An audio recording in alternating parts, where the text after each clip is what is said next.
Welcome to a modern take on William Shakespeare's Hamlet, brought to you by Bookwave Studios. We've refreshed the language to feel natural and current while carefully preserving Shakespeare's original masterpiece. We hope you enjoy this modern retelling of Hamlet. Act 1. Scene 1. Elsinore. A platform before the castle. Night. Francisco stands guard. Bernardo enters. Bernardo. Who's there? Francisco. No. You answer me. Stop and identify yourself. Bernardo. Long live the king. Francisco. Bernardo. Bernardo. Yes, it's me. Francisco. You're right on time. Bernardo. It's just struck midnight. Go get some sleep, Francisco. Francisco. Thanks for the relief. It's freezing out here, and I'm sick at heart. Bernardo. Has your watch been quiet? Francisco. Not even a mouse stirring. Bernardo. Well, good night. If you see Horatio and Marcellus, my fellow watchmen, tell them to hurry up. Francisco. I think I hear them now. Stop. Who's there? Horatio. Friends of this place. Marcellus. And loyal servants of Denmark. Francisco. Good night to you. Marcellus. Goodbye, honest soldier. Who's relieved you? Francisco. Bernardo has taken my place. Good night. Marcellus. Hey, Bernardo. Bernardo. Say, is that Horatio there? Horatio. A piece of him at least. Bernardo. Welcome, Horatio. Welcome, good Marcellus. Horatio. Has that thing appeared again tonight? Bernardo. I haven't seen anything. Marcellus. Horatio says it's just our imagination. He doesn't believe us about this terrifying sight we've seen twice now. That's why I asked him to join our watch tonight. So if it appears again, he can see it with his own eyes and speak to it. Horatio. Come on, it won't show up. Bernardo. Let's sit down and I'll tell you what we saw these past 2 nights. Horatio. Fine, let's hear it. Bernardo. Last night, when that same star west of the North Star had moved to illuminate that part of the sky where it shines now, Marcellus and I, just as the bell struck 1. Marcellus. Quiet. Stop. Look, there it is again. The ghost enters. Bernardo. The same figure, exactly like the dead king. Horatio. My God. It terrifies and amazes me. Bernardo. It wants someone to speak to it. Marcellus. Speak to it, Horatio. Horatio. What are you, that steals this night hour, wearing the armor that the dead king of Denmark once wore? By heaven, I order you to speak. Marcellus. It looks offended. Bernardo. Look, it's walking away. Horatio. Stay. Speak. I command you. Speak. The ghost exits. Marcellus. It's gone and won't answer. Bernardo. Well, Horatio? You're trembling and pale. Is this still just our imagination? What do you think now? Horatio. Before God, I wouldn't have believed this without seeing it with my own eyes. Marcellus. Doesn't it look just like the king? Horatio. As much as you look like yourself. That's the exact armor he wore when he fought the ambitious Norwegian king. Marcellus. Twice before, at exactly this dead hour, it's marched by our watch with that military stride. Horatio. I don't know exactly what this means, but my gut tells me it's a sign of trouble coming for our country. In Rome, just before mighty Julius Caesar fell, graves emptied and the dead mumbled and wailed in the streets. The ghost returns. Horatio. But wait, look! It's back! I'll confront it, even if it strikes me down. Stop, illusion! If you have a voice or can speak, talk to me. If there's something good I can do to help you find peace, speak to me. If you know some danger that threatens our country that we might prevent, speak. Or if you buried treasure in your lifetime that's making you restless in death, tell us. The ghost exits. Marcellus. It's gone. Bernardo. It was about to speak when the rooster crowed. Horatio. Then it fled like someone guilty at a frightening summons. I've heard that the rooster, which announces morning with its loud cry, awakens the god of day. At that warning, all wandering spirits hurry back to their confinement, wherever that may be. But look, the morning, dressed in russet colors, walks over the dew on the eastern hill. Let's end our watch. By my advice, we should tell young Hamlet what we've seen tonight. I'm certain this ghost, silent to us, will speak to him. Scene 2. A room of state in the palace. The king and queen enter, followed by Polonius, Hamlet, Laertes, lords, ladies, and attendants. King.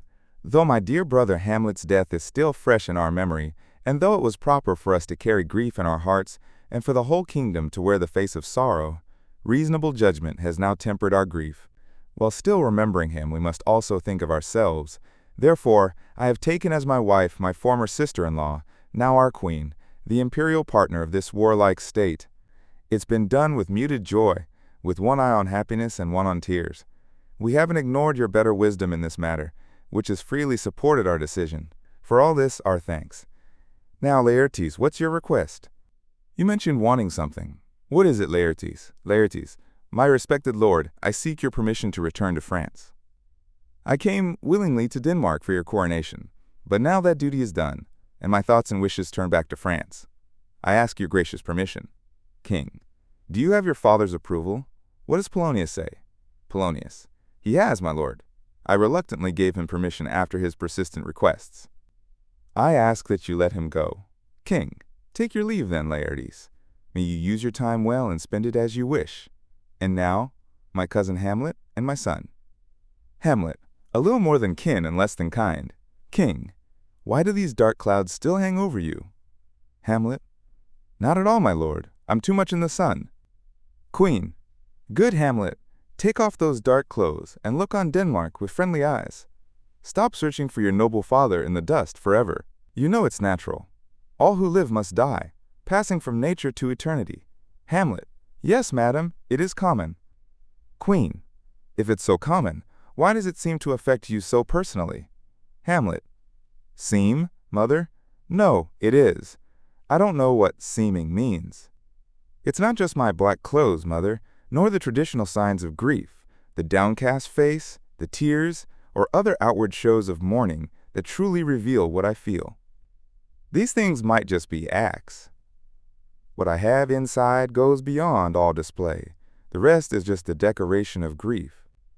King, it's commendable, Hamlet, to mourn so deeply for your father. But remember, your father lost his father too, and that father lost his.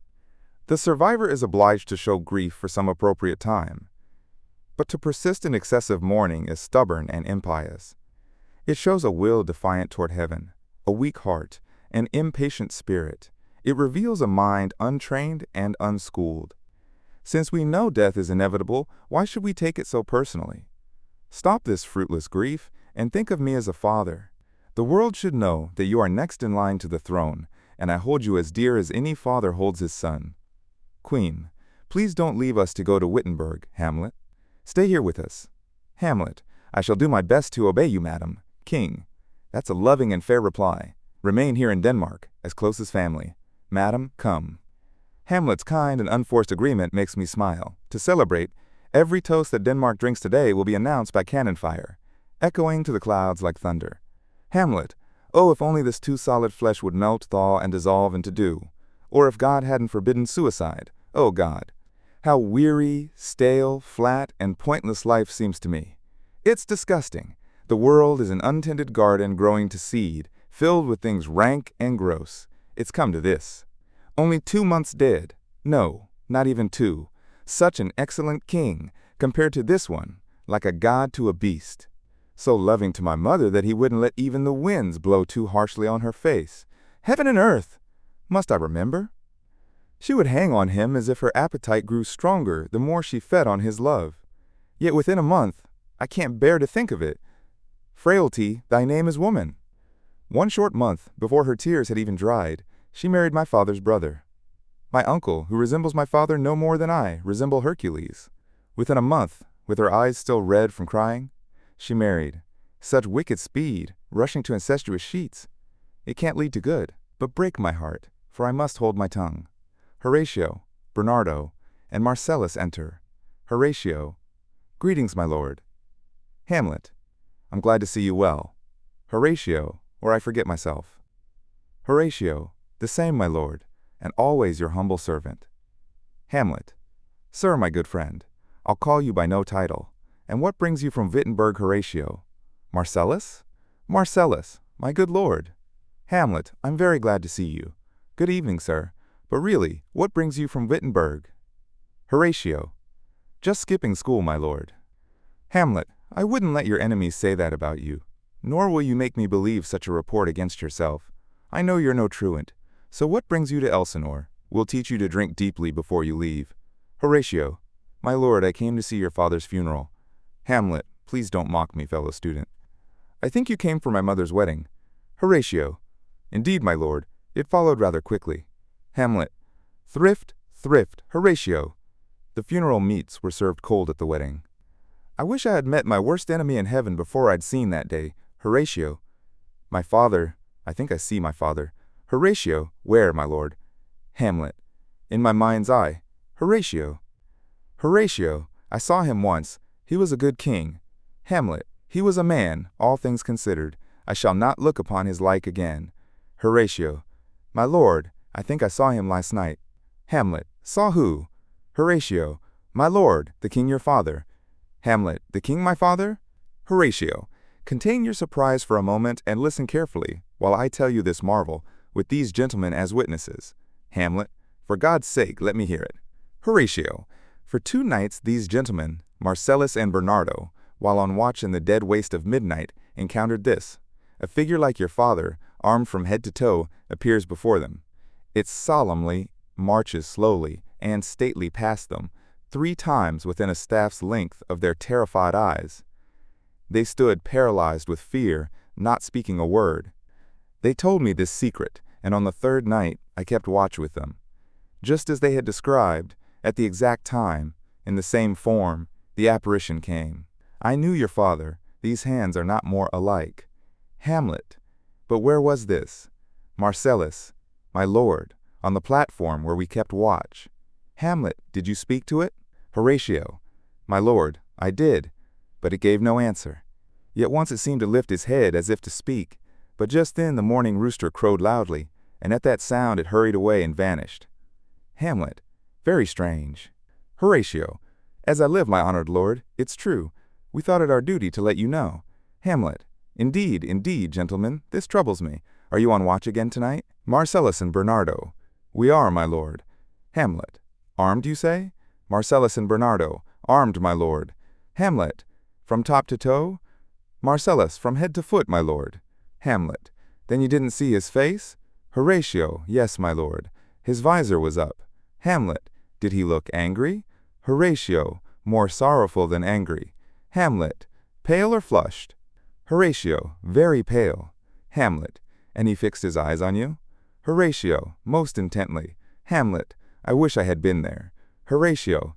It would have amazed you. Hamlet. Very likely. Did it stay long? Horatio. About the time it would take to count to 100 at a moderate pace. Marcellus and Bernardo. Longer, longer. Horatio. Not when I saw it. Hamlet. His beard was grizzled, wasn't it? Horatio. It was just as I saw in his life. Salt and pepper. Hamlet. I'll watch tonight. Perhaps it will come again. Horatio. I'm certain it will. Hamlet. If it takes the form of my father, I'll speak to it, even if hell itself opens and tells me to be quiet. I ask you all, if you've kept this sight secret so far, continue to hold it in confidence. Whatever happens tonight, give it thought but not words. I'll repay your friendship. So farewell. I'll meet you on the platform between 11 and 12. Horatio. Our duty to your honor. Hamlet. Your friendship as mine to you. Farewell. My father's spirit in arms. Something's wrong. I suspect foul play. If only night would come. Until then, stay calm, my soul. Foul deeds will rise to light, though the whole earth covers them. Scene 3. A room in Polonius's house. Laertes and Ophelia enter. Laertes. My bags are packed and loaded. Farewell, sister. When the winds are favorable, don't forget to write to me. Ophelia. Do you doubt I would? Laertes. As for Hamlet and his attention toward you, consider it a passing fancy, a temporary flirtation. Think of it as a violet in early spring. Sweet but brief, fragrant but lasting only a moment. Ophelia. No more than that? Laertes. He can't simply follow his desires like ordinary men. His choices affect the safety and health of the entire state. Then consider what damage your reputation might suffer if you listen too eagerly to his sweet talk. Fear this, Ophelia, my dear sister. Keep your affection in check, beyond passion's reach. Even the most cautious young woman is reckless if she reveals her beauty to the moon. Virtue itself doesn't escape slander. Be wary. Safety lies in fear. Youth rebels against itself, even without outside temptation. Ophelia, I'll keep this good advice close to my heart. But, my dear brother, don't be like some hypocritical preachers who point out the steep and thorny path to heaven while they walk the primrose path of pleasure, ignoring their own advice. Laertes, don't worry about me, but I've stayed too long. Here comes father. Polonius enters. Polonius, still here, Laertes? Get on board. The wind fills your sail, and they're waiting for you. Here, my blessing. Polonius places his hand on Laertes' head. And remember these few precepts. Don't say what you're thinking, or act on every impulse. Be friendly to people, but don't cheapen yourself. The friends you've tested and found true, bind them to your soul with hoops of steel, but don't dull your palm-shaking hands with every new acquaintance. Avoid fights, but once in one, make sure your opponent regrets it. Give everyone your ear, but few your voice. Take everyone's criticism, but reserve your judgment. Dress as expensively as you can afford, but not flashy. Often clothes reveal the man. The French aristocracy particularly understands this. Never borrow or lend money.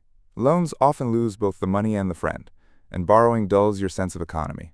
Above all, be true to yourself. It must follow, as night follows day, that you cannot then be false to anyone. Farewell. My blessing seasoned this advice in you. Laertes, I humbly take my leave, father. Farewell, Ophelia. Remember what I told you. Ophelia, it's locked in my memory, and you'll keep the key yourself. Laertes, farewell. Polonius. What did he tell you, Ophelia? Ophelia, something about Lord Hamlet. Polonius, well timed. I've been told that Hamlet has been spending a lot of private time with you lately, and that you've been very accessible to him. If this is true, and it's been reported to me as a caution, I must tell you that you don't understand what's appropriate for my daughter and your honor. What's going on between you? Tell me the truth. Ophelia, he has recently made many expressions of affection toward me. Polonius, affection. You speak like a naive girl with no experience in such dangerous matters. Do you believe these expressions, as you call them? Ophelia, I don't know what to think, father. Polonius, I'll teach you then. Think of yourself as a baby who has mistaken these empty gestures for something real. Value yourself more highly, or you'll make me look like a fool. Ophelia, father, he has approached me with honorable intentions. Polonius, ha, you can call it that. Go on. Ophelia, and he has backed up his words with almost all the holy vows of heaven. Polonius, yes, traps to catch birds. I know how prodigal the soul becomes with vows when the blood burns hot. My daughter, from now on, don't waste your free time talking with Lord Hamlet. I mean it, come now. Ophelia, I'll obey, father. Scene 4, the platform. Night, Hamlet, Horatio, and Marcellus enter. Hamlet, the air is biting cold. Horatio, it's a sharp and bitter cold. Hamlet, what time is it? Horatio, I think it's almost 12. Marcellus, no, it has struck 12. Horatio, really? I didn't hear it. Then it's nearly the time when the ghost usually appears. A trumpet flourish, and cannon shots sound in the distance. Horatio, what's that noise, my lord? Hamlet, the king is having a drinking party tonight. As he drains each cup of wine, the drums and trumpets blare out to celebrate his toast. Horatio, is that a custom? Hamlet, yes it is, but in my opinion, though I was born here and raised with this tradition, it's a custom better broken than observed. The ghost enters. Horatio, look, my lord, it's here. Hamlet, angels and ministers of grace, protect us. Be you a good spirit or a cursed demon, bringing heavenly breezes or hellish flames, be your intentions evil or charitable, you appear in such a questionable form that I will speak to you. I'll call you Hamlet, king, father, royal Dane, answer me. Don't let me burst with ignorance. Tell me why your consecrated bones, buried in death, have broken their wrappings. Why has the grave, where we saw you peacefully buried, opened its heavy marble jaws to cast you out again? What does it mean that you, a dead corpse, again fully armored, revisit the moonlight, making night horrible, and shaking us mortals with thoughts beyond our understanding? Say, why is this? For what purpose? What should we do? The ghost beckons Hamlet. Horatio, it gestures for you to go with it, as if it wants to speak with you alone. The ghost beckons again. Marcellus, look how courteously it motions you to a more remote spot, but don't go with it. Horatio, no, absolutely not. Hamlet, it won't speak here, so I must follow it. Horatio, don't go, my lord. Hamlet, why, what is there to fear? I don't value my life at all, and as for my soul, what can it do to that? since my soul is immortal like itself. The ghost beckons again. Hamlet, it keeps waving me forward. I'll follow it. Marcellus, you shall not go, my lord. Hamlet, let go of me. Horatio, be advised, you shouldn't go. Hamlet, my destiny calls out to me, making every little vein in my body as strong as the Nemean lion's muscles. The ghost beckons again. Hamlet, it still calls me. Let me go, gentlemen. I swear I'll make a ghost of anyone who stops me. I said, get away. Go on, spirit. I'll follow you. The ghost and Hamlet exit, followed at a distance by Horatio and Marcellus. Scene 5. A more remote part of the platform. Night. The ghost and Hamlet re-enter. Hamlet, where are you taking me? Speak. I'll go no farther. Ghost, listen to me. Hamlet, I will. Ghost, my hour is almost come, when I must return to the tormenting flames. Hamlet, alas, poor ghost. Ghost, don't pity me. Listen carefully to what I'm about to tell you. Hamlet, speak. I'm bound to hear. Ghost, and bound to avenge when you hear. Hamlet, what? Ghost, I am your father's spirit, doomed for a certain time to walk the night, and during the day confined to burn in flames until the foul crimes done in my lifetime are burned and purged away.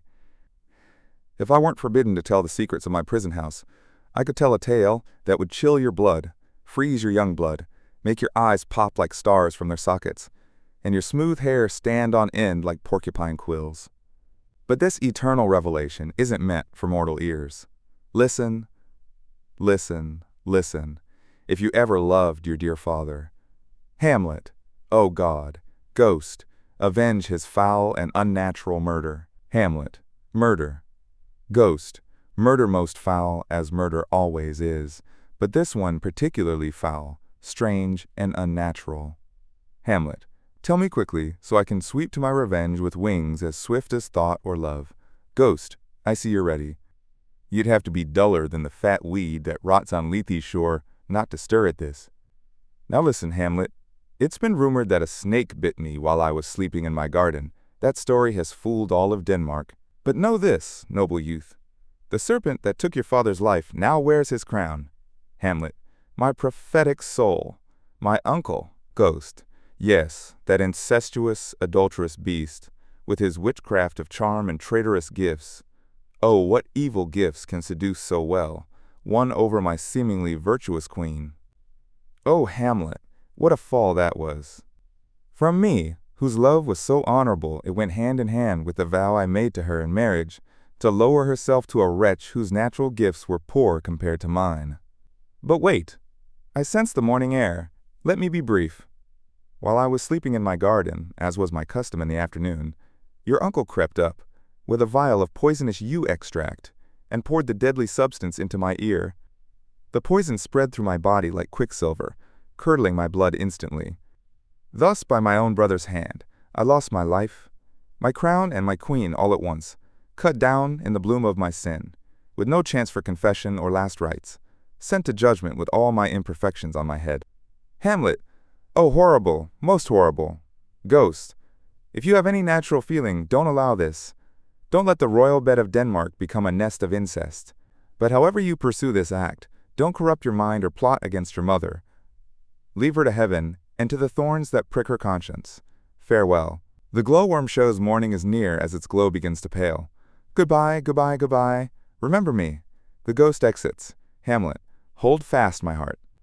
And you, my muscles, don't grow suddenly old, but bear me up strongly. Remember you? Yes, poor ghost, while memory holds a seat in my distracted mind. Remember you? Yes, I'll wipe away everything trivial from my memory. All silly books, all images, all past impressions that youth and observation have recorded there, and your commandment alone shall live within the book of my brain, unmixed with lesser matter. Yes, by heaven, I've sworn it. Horatio, off stage. My lord, Marcellus, off stage. Lord Hamlet. Horatio, off stage. Heaven protect him. Hamlet, so be it. Marcellus, off stage. Hello, hello, my lord. Hamlet, hello, ho, ho, boy, come here. Horatio and Marcellus enter. Marcellus, how is it, my noble lord? Horatio, what news, my lord? Hamlet, Oh, wonderful! Horatio, good my lord, tell us. Hamlet, no, you'll reveal it. Horatio, not I, my lord, by heaven. Marcellus, nor I, my lord. Hamlet, how say you then? Would you believe one man could be so vile? But you'll keep it secret. Horatio and Marcellus. Yes, by heaven, my lord. Hamlet, there's never been a villain living in all of Denmark who isn't a complete scoundrel. Horatio, we didn't need a ghost to return from the grave to tell us that. Hamlet, right, you're right. So without any more discussion, I think we should shake hands and part ways. You go about your business, whatever it may be. We all have our affairs and desires, and for my part, I'll go pray. Horatio, these are wild and whirling words, my lord. Hamlet, I'm sorry they offend you. Really? Horatio, there's no offense, my lord. Hamlet, yes, by St. Patrick there is. Horatio, and much offense too. Regarding this vision here, it's an honest ghost. Let me tell you that. As for your desire to know what happened between us, suppress it as best you can. And now, good friends, as you are friends, scholars, and soldiers, grant me one poor request. Horatio, what is it, my lord? We will. Hamlet, never reveal what you've seen tonight. Horatio and Marcellus, my lord, we won't. Hamlet, no, swear it. Horatio, on my honor, my lord. Hamlet, upon my sword. Horatio and Marcellus place their hands on Hamlet's sword. Ghost, from beneath. Swear. Horatio, my God, this is strange. Hamlet, welcome it as a stranger then. There are more things in heaven and earth, Horatio, than are dreamed of in your philosophy. But come, swear here, as before, never to speak of this, no matter how strange or odd I may act. Swear that even if I behave peculiarly, or put on an act of madness, you will never indicate by folding your arms, shaking your head, or using mysterious hints that you know anything about me. Swear this, so help you God. Horatio and Marcellus place their hands on Hamlet's sword again. Ghost, beneath. Swear, Hamlet. Rest, troubled spirit. Gentlemen, with all my love, I commend myself to you. Whatever a poor man like me can do to show his love and friendship, God willing, shall be done. Let's go in together, and please keep your fingers on your lips. The time is out of joint. Cursed spite, that I was born to set it right.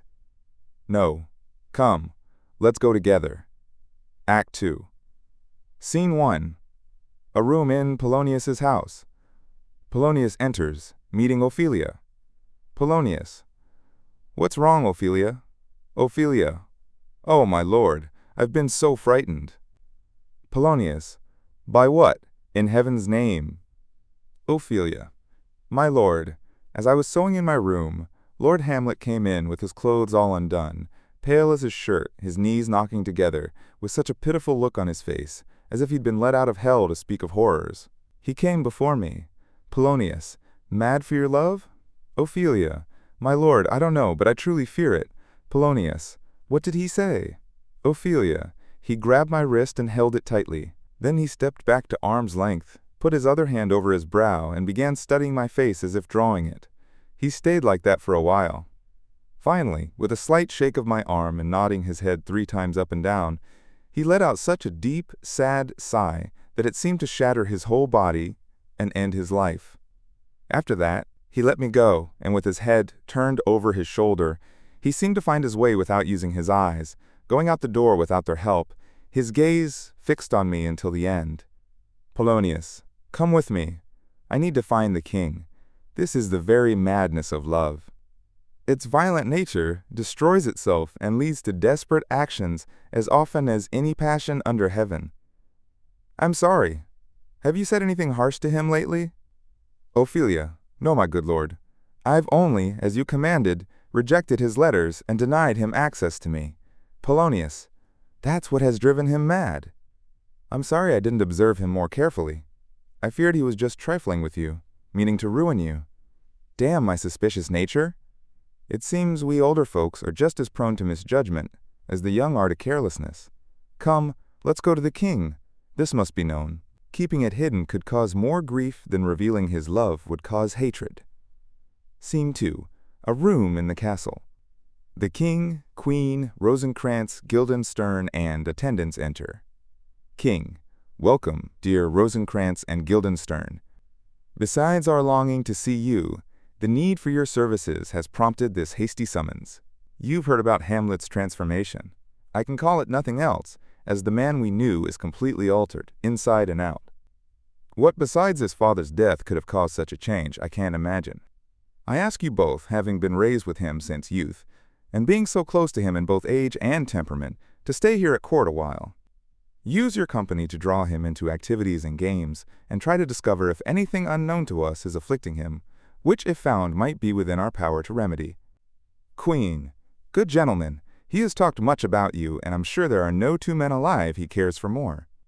If you'll kindly stay with us a while and help with this, your visit will receive the thanks worthy of a king's gratitude. Rosencrantz, both your majesties might, by your authority, command rather than request our services. Guildenstern, but we obey willingly, and here place ourselves completely at your disposal. King, thank you, Rosencrantz, and kind Guildenstern. Queen, thank you, Guildenstern and gentle Rosencrantz. Please visit my two-changed son immediately. Some of you, take these gentlemen to where Hamlet is. Rosencrantz, Guildenstern, and attendants exit. Polonius enters. Polonius, the ambassadors from Norway, my good lord, have returned happily. King, you always bring good news. Polonius, do I, my lord? I assure you, my lord, I consider my duty as sacred as my soul is to my God and my king. And I believe, unless my analytical mind has lost its usual effectiveness, that I've discovered the very cause of Hamlet's lunacy. King, oh, speak of that. I'm eager to hear it. Polonius, first admit the ambassadors. My news shall be the dessert to this great feast. King, honor them yourself and bring them in. Polonius exits. King, he tells me, my dear Gertrude, that he's found the source and cause of your son's condition. Queen, I doubt it's anything but his father's death and our hasty marriage. Polonius re-enters with the ambassadors. King, well, what news from our brother Norway? Ambassador, he returns your greetings and good wishes. Upon our first request, he suppressed his nephew's military preparations, which he initially thought were against Poland, but on closer inspection discovered were directed against your highness. Disturbed that Fortinbras would exploit his illness, age, and weakness, he had him arrested. Fortinbras has sworn to never again attempt action against your majesty. The old Norwegian king, delighted, has granted him a yearly income of 3,000 crowns and permission to use his troops against Poland. He asks in this letter that you provide safe passage through your territories for this enterprise, with the conditions of safety described here. King, this pleases us. We'll read it more carefully at a better time, consider it, and reply. Meanwhile, we thank you for your well-performed duty. Go rest. Tonight we'll feast together. Welcome home. The ambassadors exit. Polonius, this business is well ended. My lord and madam, to discuss what majesty is, what duty is, why day is day, night, night, and time is time, would waste night, day, and time. Therefore, since brevity is the soul of wit, and wordiness its outer trappings, I'll be brief. Your noble son is mad, and I call it mad because what is madness but simply being mad? But let that go. Queen, get to the point with less fancy talk. Polonius, madam, I swear I'm using no fancy talk at all. That he's mad is true, it's a pity, and it's a pity it's true. A silly way to put it, but I'll avoid fancy language.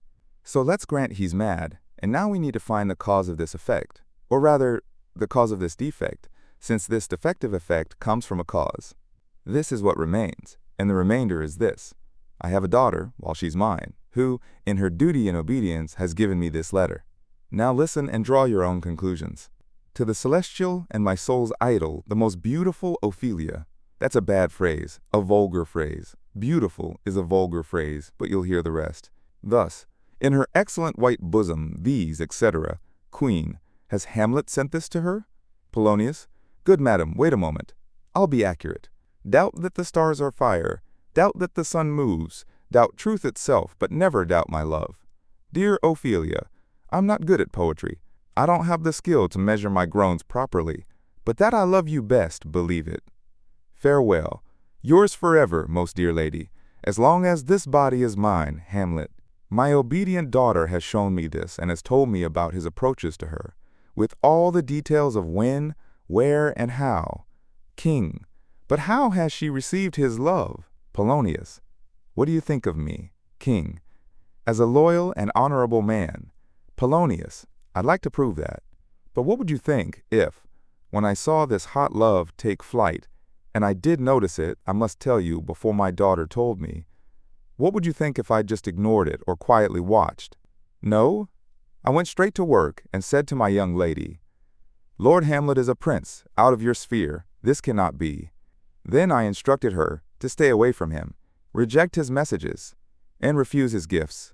She took my advice, and to make a long story short, he, being rejected, fell into sadness, then lost his appetite, then couldn't sleep, then grew weak, then lightheaded, and by this decline, fell into the madness that now controls him, and that we all mourn.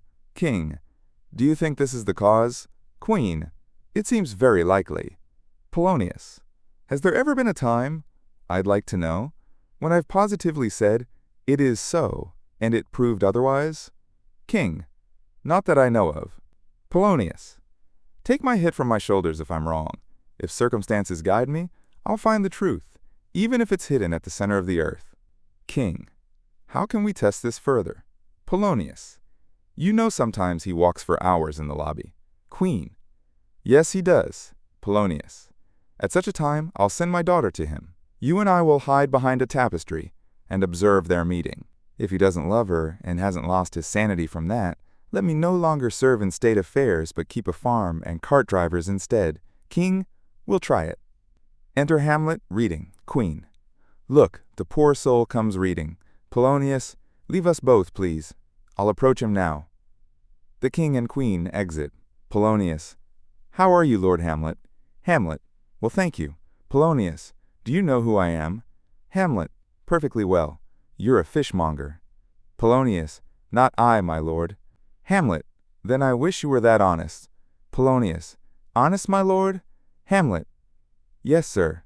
To be honest in this world means being one man picked out of 10,000. Polonius, that's very true, my lord.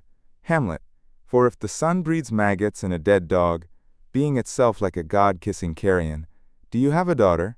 Polonius, I do, my lord. Hamlet, don't let her walk in the sun. Conception is a blessing, but not as your daughter might conceive. Friend, be careful. Polonius, aside, still fixated on my daughter. Yet he didn't recognize me at first. He called me a fishmonger. He's far gone. Truly, in my youth, I too suffered extremely from love, almost as bad as this. I'll speak to him again. What are you reading, my lord? Hamlet. Words, words, words. Polonius, what's the subject? Hamlet, between who? Polonius, I mean, what's in the book you're reading, my lord?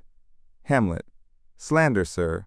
This satirical author says that old men have gray beards, wrinkled faces, eyes dripping amber-colored gum, no wit, and weak leg muscles.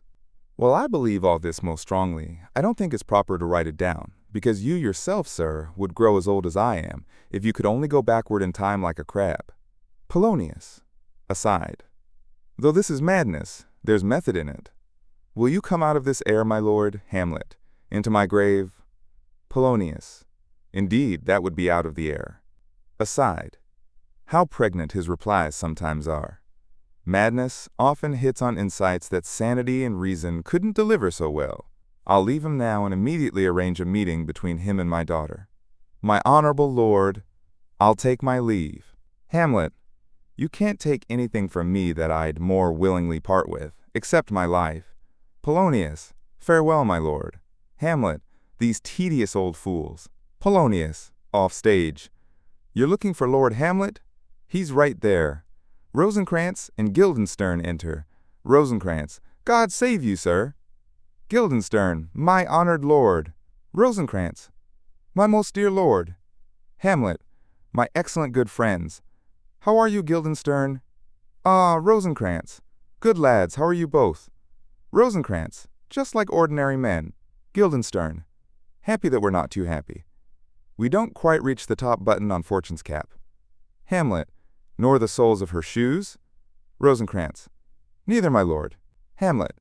Then you live around her waist, or in the middle of her favors? Guildenstern. Yes, we're her intimate friends. Hamlet. In the secret parts of fortune? Oh, that's right.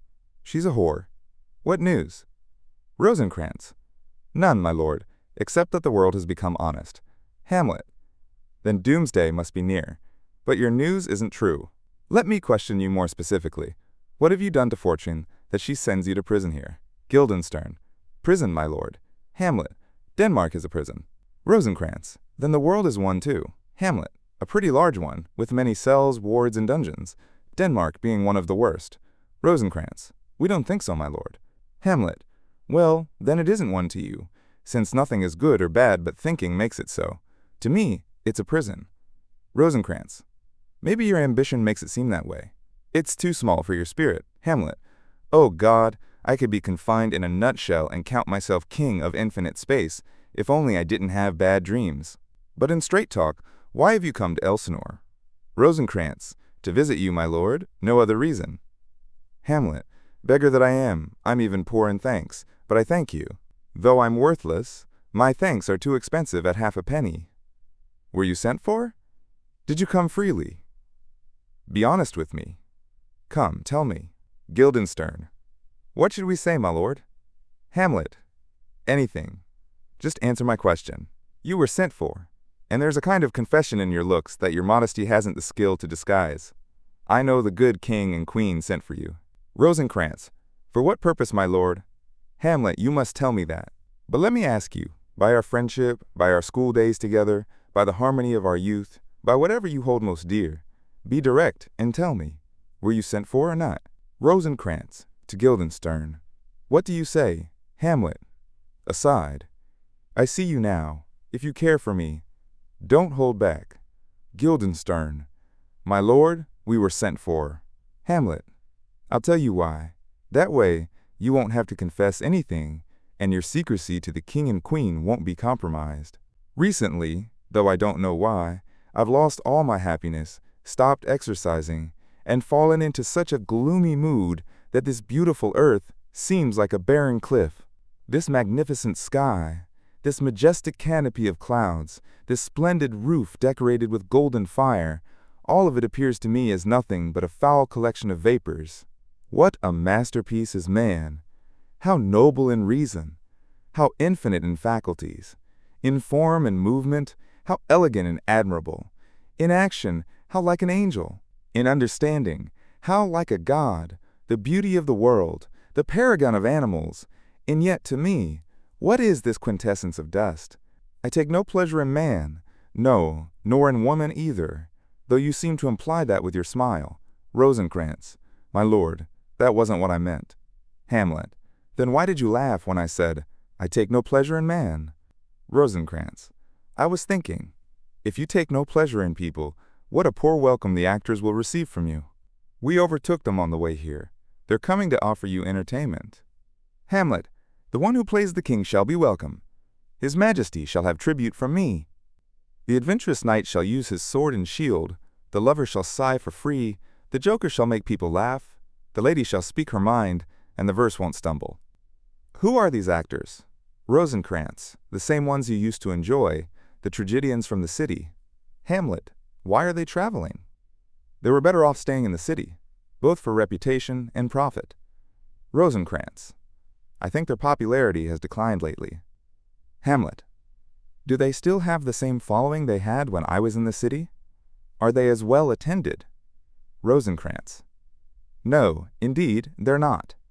Hamlet. That's strange. Has something happened? They're receiving less praise lately? Rosencrantz. No, they still work as hard as ever. But there's a group of children, little actors, who are all the rage now. They shout their lines and get wildly applauded for it. These are currently in fashion, and they criticize the regular theaters so much that many people with swords at their sides are afraid of goose quills and hardly dare attend the regular plays. Hamlet. What, are they children? Who maintains them? How are they paid? Will they continue acting only as long as they can sing? Won't they say later, if they grow up to be regular actors, which is likely if they have no better prospects, that their writers did them wrong by making them cry out against their own future interests? Rosencrantz. There's been much arguing on both sides, and the public sees no problem encouraging the controversy. For a while, people wouldn't pay for a play unless the playwright and actor got into a heated argument about it. Hamlet. Is that possible?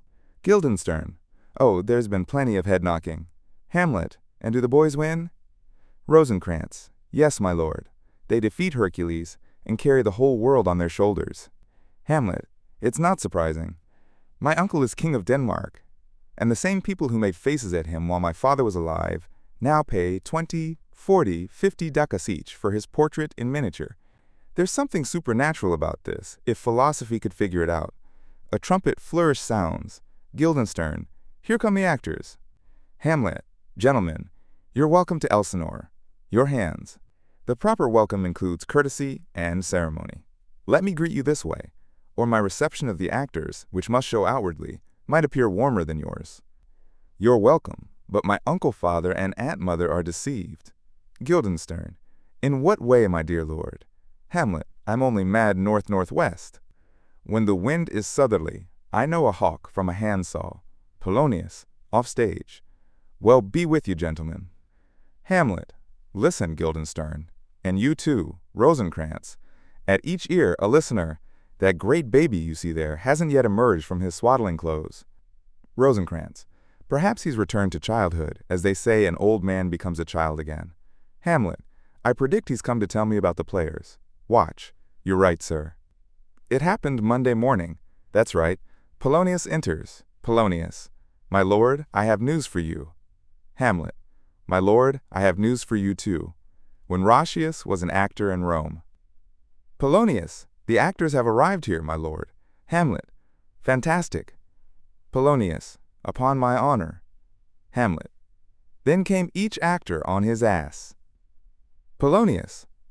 The best actors in the world, whether for tragedy, comedy, history, pastoral, pastoral comical, historical pastoral, scene indivisible, or unlimited poem. Seneca can't be too heavy, nor Plautus too light for them.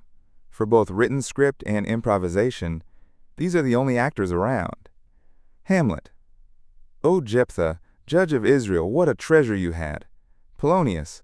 What treasure did he have, my lord? Hamlet. Why, one fair daughter, and no more, the which he loved passing well. Polonius. Aside. Still obsessed with my daughter. Hamlet. Am I not right, O Jephthah? Polonius. If you call me Jephthah, my lord, I do have a daughter I love dearly. Hamlet. That doesn't follow. Polonius. What does follow then, my lord? Hamlet. Why, as by chance, God knows. And then it came to pass, as most like it was. The first verse of the pious song will show you the rest. Look, here come the players. 4 or 5 players enter. Hamlet. You're welcome, masters, all of you. I'm glad to see you well. Welcome, good friends. Oh, old friend. Your face has grown a beard since I last saw you. Have you come to beard me in Denmark? And you, my lady. By heaven, your ladyship is closer to heaven than when I last saw you, by the height of a high-heeled shoe.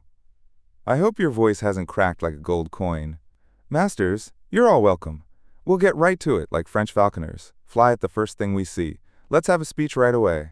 Come, give us a taste of your skill, a passionate speech. First player. What speech, my lord? Hamlet. I once heard you deliver a speech that was never performed, or at least not more than once, because the play didn't please the general public. It was caviar to the general. But it was an excellent play, as I thought, well constructed, with as much artistic restraint as brilliance. I remember someone said there were no dirty jokes to spice it up, and the language wasn't pretentious enough to make it literary, but they called it an honest method, as wholesome as it was sweet, and much more impressive than flashy. There was one speech in it I particularly loved. It was Aeneas's tale to Dido, especially the part about Priam's slaughter. If you remember it, begin at this line. Let me see. The rugged Pyrrhus, like a Hyrcanian beast. No, that's not it. It begins with Pyrrhus. The rugged Pyrrhus, he whose black armor, dark as his purpose, resembled the night, as he lay hidden in the wooden horse, has now stained his fearsome black with a redder dye, now covered in the blood of fathers, mothers, daughters, sons, baked and caked on by the burning streets that lend a horrible light to their murders. Roasted in rage and fire, and covered in coagulated gore, with eyes like rubies, the hellish Pyrrhus seeks ancient Priam. Continue from there. Polonius. By God, my lord, well delivered, with good accent and judgment. First player. Soon he finds him, striking feebly at Greeks, his ancient sword rebellious to his arm, lying where it falls, unequal to the fight. Pyrrhus rushes at Priam, misses in his rage, but the mere wind and rush of his sword makes the weakened old king fall. Then, as if sensing his blow, the lifeless Ilium seemed to feel the hit, with flaming top stooping to its base and with a hideous crash taking Pyrrhus's ear. But look! His sword, which was falling on milky Priam's head, seemed stuck in air. Like a painted tyrant Pyrrhus stood, inactive, neutral between his will and deed. But as we often see before a storm, silence in the heavens, the clouds motionless, the bold winds speechless, and the earth below quiet as death. Then suddenly a terrible crash of thunder. So, after Pyrrhus's pause, awakened vengeance sets him going again.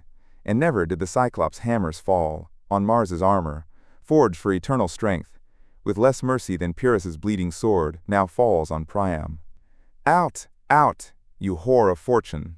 All you gods, take away her power, break all the spokes and rim from her wheel, and roll the round hub down the hill of heaven as low as to the devils.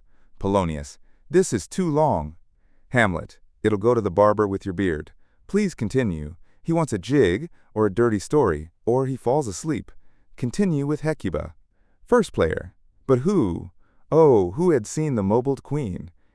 Hamlet. The mobled queen? Polonius. That's good. Mobled queen is good. First player. Running barefoot up and down, threatening the flames with her bared tears, a cloth covering her head, where once sat a crown, and for a robe, wrapped in a blanket grabbed in panic alarm. Whoever had seen this, with tongue dipped in poison, would have called fortune a traitor. But if the gods themselves had seen her when she saw Pyrrhus making sport in mincing with his sword her husband's limbs, the instant burst of screaming she made, unless mortal things don't move the gods at all, would have made wet the burning eyes of heaven, and stirred the gods with passion. Polonius. Look, he's changed color and has tears in his eyes. Please, no more. Hamlet. That's good. I'll have you finish this speech later. Sir, make sure the players are well taken care of, do you hear? Treat them well, because they're the brief records of the time.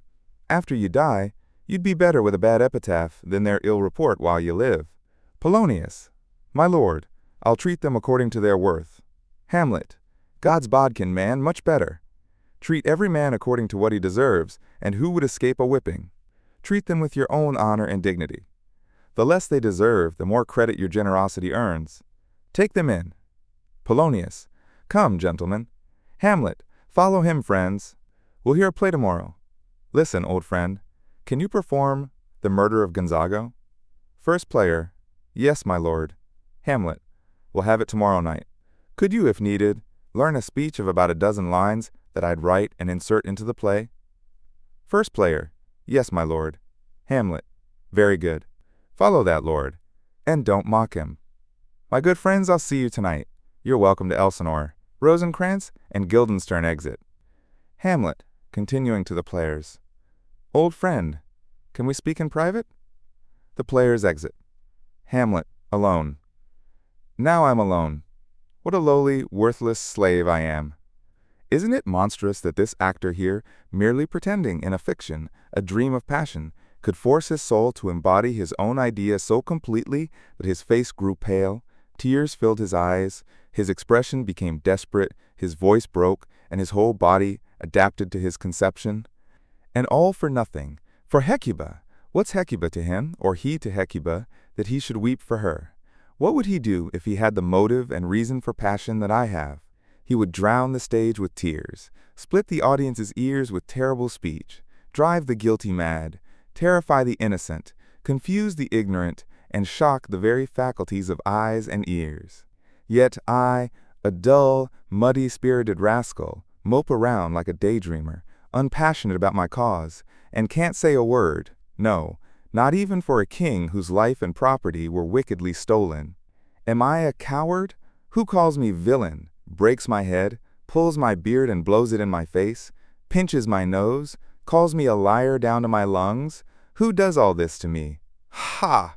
I'd take it, because I must be pigeon-livered and lack the gall to make oppression bitter, or by now I'd have fattened all the region's kites with this slave's entrails. Bloody, lecherous, treacherous, unnatural villain!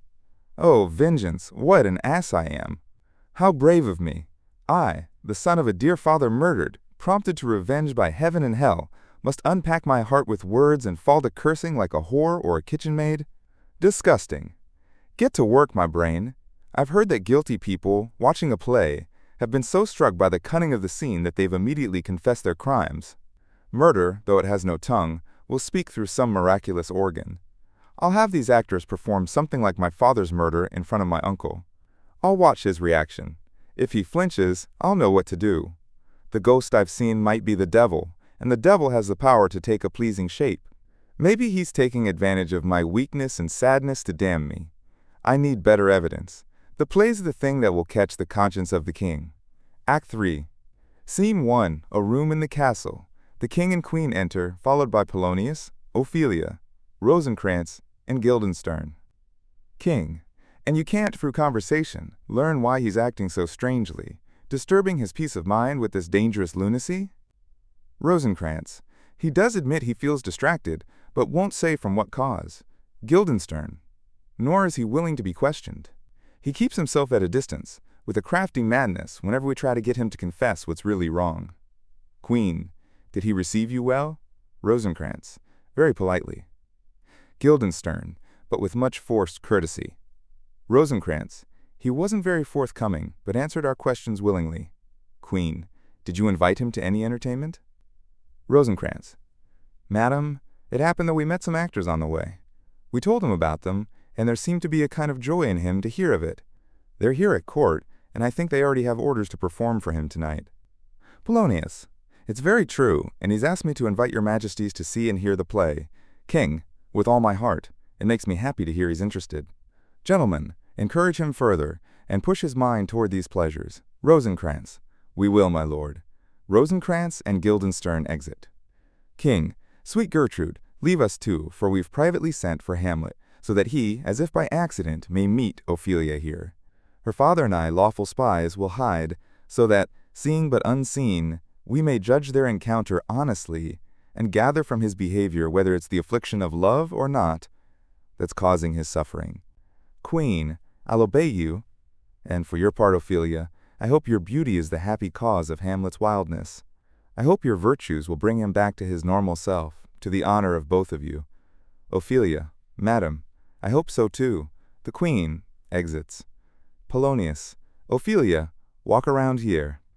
Your Majesty, let's hide ourselves. To Ophelia. Read from this book so this activity will explain why you're alone. We're often at fault this way. It's too often proven that with a pious face and religious action, we sugarcoat even the devil himself. King, aside. Oh, it's too true. His words whip my conscience. A whore's cheek, beautified with plastering art, is not more ugly beneath its artificial beauty than my deed beneath my colorful words. Heavy burden. Polonius. I hear him coming.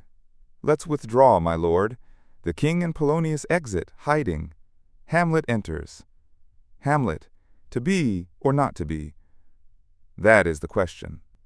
Whether it's nobler in the mind to suffer the slings and arrows of outrageous fortune, or to take arms against a sea of troubles, and by opposing end them. To die, to sleep, no more, and by a sleep to say we end the heartache and the thousand natural shocks that flesh is heir to. It's a consummation devoutly to be wished. To die, to sleep, perhaps to dream. Ah, there's the catch, for in that sleep of death what dreams may come when we've shuffled off this mortal coil must give us pause. That's the consideration that makes calamity of such long life. For who would bear the whips and scorns of time, the oppressor's wrong, the proud man's insults, the pangs of rejected love, the law's delay, the insolence of office, and the spurns that patient merit receives from the unworthy, when he himself might end it all with a bare blade. Who would bear these burdens, to grunt and sweat under a weary life, if not for the dread of something after death, the undiscovered country from which no traveler returns, that puzzles the will and makes us rather bear those ills we have than fly to others we don't know? Thus conscience makes cowards of us all, and thus the native color of resolution is sicklied over with the pale cast of thought, and enterprises of great importance and promise, with disregard, turn from their course and lose the name of action. Ophelia returns. Soft now, the fair Ophelia. Nymph, in your prayers remember all my sins. Ophelia, good my lord, how have you been all this time? Hamlet, I humbly thank you. Well, Ophelia, my lord, I have remembrances of yours that I've long wanted to return. Please take them now. Hamlet, no, not I. I never gave you anything. Ophelia, my honored lord, you know very well you did, and with them, words so sweet they made the gifts more valuable. Now that their perfume is lost, take them back, for to a noble mind, rich gifts become poor when the giver proves unkind. Here, my lord. Hamlet, ha, are you honest? Ophelia, my lord. Hamlet, are you beautiful? Ophelia, what do you mean, my lord? Hamlet, that if you're honest and beautiful, your honesty should avoid any relationship with your beauty. Ophelia, could beauty have a better connection than with honesty? Hamlet, yes, definitely. The power of beauty will sooner transform honesty into a bawd than honesty can transform beauty to be like itself. This was once a paradox, but now time proves it true. I did love you once. Ophelia, indeed, my lord, you made me believe so. Hamlet, you shouldn't have believed me. Virtue can't be grafted so deeply into our old stock that we don't still taste of it. I didn't love you. Ophelia, I'm all the more deceived. Hamlet, get yourself to a nunnery. Why would you want to be a breeder of sinners? I'm somewhat honest myself, but even so I could accuse myself of such things that it would have been better if my mother had never borne me. I'm very proud, vengeful, ambitious, with more offenses at my command than I have thoughts to contain them, imagination to shape them, or time to carry them out. Why should people like me be allowed to crawl between earth and heaven? We're all complete knaves. Don't believe any of us. Go your way to a nunnery. Where's your father? Ophelia, at home, my lord. Hamlet, let the doors be locked on him, so he can play the fool nowhere but in his own house. Farewell, Ophelia. Oh, help him, sweet heavens. Hamlet, if you do marry, I'll give you this curse for a dowry. Be as chaste as ice, as pure as snow, and you'll still not escape slander. Go to a nunnery. Farewell. Or if you must marry, marry a fool, because wise men know what monsters you make of them. To a nunnery, go, and quickly. Farewell, Ophelia. Heavenly powers, restore him. Hamlet, I've heard about your paintings too. God has given you one face, and you make yourselves another. You strut, you wiggle, you lisp, you nickname God's creatures, and excuse your behavior as ignorance. Go on, I'll have no more of it. It's driven me mad. I say, we'll have no more marriages. Those already married, all but one, shall live. The rest shall stay as they are. To a nunnery, go. Hamlet exits. Ophelia, oh, what a noble mind is overthrown. The courtiers, soldiers, scholars' eye, tongue, sword, the expectation and rose of the fair state, the glass of fashion and mold of form, the observed of all observers, completely fallen. And I, the most dejected and wretched of women, who tasted the honey of his musical vows, now see that noble and sovereign reason, like sweet bells jangled out of tune and harsh. That unmatched form and feature of blossoming youth blasted by madness. Oh, woe is me to have seen what I've seen, see what I see. The king and Polonius re-enter. King, love? His feelings don't tend that way, nor was what he said, though a bit disorganized, like madness. There's something in his soul over which his melancholy sits and broods, and I fear the hatching and birth will be dangerous. To prevent this, I've made a quick decision. He'll be sent to England to demand our neglected tribute. Perhaps the seas in different countries with various sights will expel this something lodged in his heart, on which his brain keeps beating, changing him from himself. What do you think, Polonius? It will do well, but still, I believe the origin of his grief sprang from rejected love. How are you, Ophelia? You don't need to tell us what Lord Hamlet said. We heard it all. My lord, do as you please, but if you think it fit, after the play, let his queen mother talk with him alone to learn his troubles. Let her be direct with him, and I'll place myself within hearing of their conversation. If she can't get it from him, send him to England, or confine him where your wisdom thinks best. King, it shall be so. Madness and great ones shouldn't go unwatched. Scene 2, the same. Hamlet and a player enter. Hamlet, speak the speech, please, as I taught you, smoothly on the tongue. If you shout it out like many of our players do, I might as well have the town crier speak my lines. Don't saw the air too much with your hand, like this, but use gentle gestures. In the very torrent, tempest, and whirlwind of your passion, you must maintain enough restraint to keep it smooth. It offends me to the soul to hear a robust, wig-wearing fellow tear a passion to shreds, splitting the ears of the groundlings, who, for the most part, are only capable of enjoying dumb shows and noise. I'd have such a fellow whipped for overdoing termagant. It out, Herod's Herod. Please avoid it. First player. I promise you, my lord. Hamlet, don't be too tame either. Let your own discretion be your guide. Match the action to the word to the action. With this special rule, never overstep the modesty of nature. Anything overdone is contrary to acting's purpose, which from the beginning until now has been to hold a mirror up to nature, to show virtue her own face, scorn her own image, and the very age and body of the time its form and pressure. Now, if this is overdone or falls short, though it might make the unskilled laugh, it only distresses the judicious, whose opinion outweighs a whole theater of others. Oh, I've seen players, and heard others praise them, and highly too, who, having neither the accent of Christians nor the gait of Christian, pagan or man, have strutted and bellowed, so that I've thought some of nature's unskilled workers had made men, and not made them well. They imitated humanity so poorly. First player, I hope we've corrected that somewhat in our company. Hamlet, oh, reform it completely, and let those who play your clowns speak no more than is set down for them. Some of them will start laughing themselves to make some witless spectators laugh too, when at that moment some important part of the play needs attention. That's despicable and shows a pitiful ambition in the fool who does it. Go, get ready. The players exit. Hamlet, what's up, Horatio? Horatio enters. Horatio, here I am at your service, my lord. Hamlet, Horatio, you're the most honest man I've ever known. Horatio, oh, my dear lord. Hamlet, no, don't think I'm flattering you. What advantage would I hope for from you, who have nothing but your good spirits to feed and clothe you? Why should anyone flatter the poor? No, let the sugar-coated tongue lick absurd pomp, and let the hinges of the knee bend where profit may follow fawning. Do you hear? Since my soul has been able to choose and can tell one man from another, it's marked you as a man who suffers everything without suffering at all, a man who takes fortune's blows and rewards with equal thanks. Blessed are those whose blood and judgment are so well balanced that they aren't a pipe for fortune's finger to play whatever tune she pleases. Give me the man who isn't passion's slave, and I'll wear him in my heart's core, yes, in my heart of heart, as I do you, but I've gone on too long with this. There's a play tonight before the king. One scene in it comes close to the circumstances of my father's death that I've told you about. When that part comes, watch my uncle with your utmost attention. If his hidden guilt doesn't reveal itself at one particular moment, then what we've seen was a damned ghost, and my imagination is as foul as Vulcan's forge. Watch him carefully.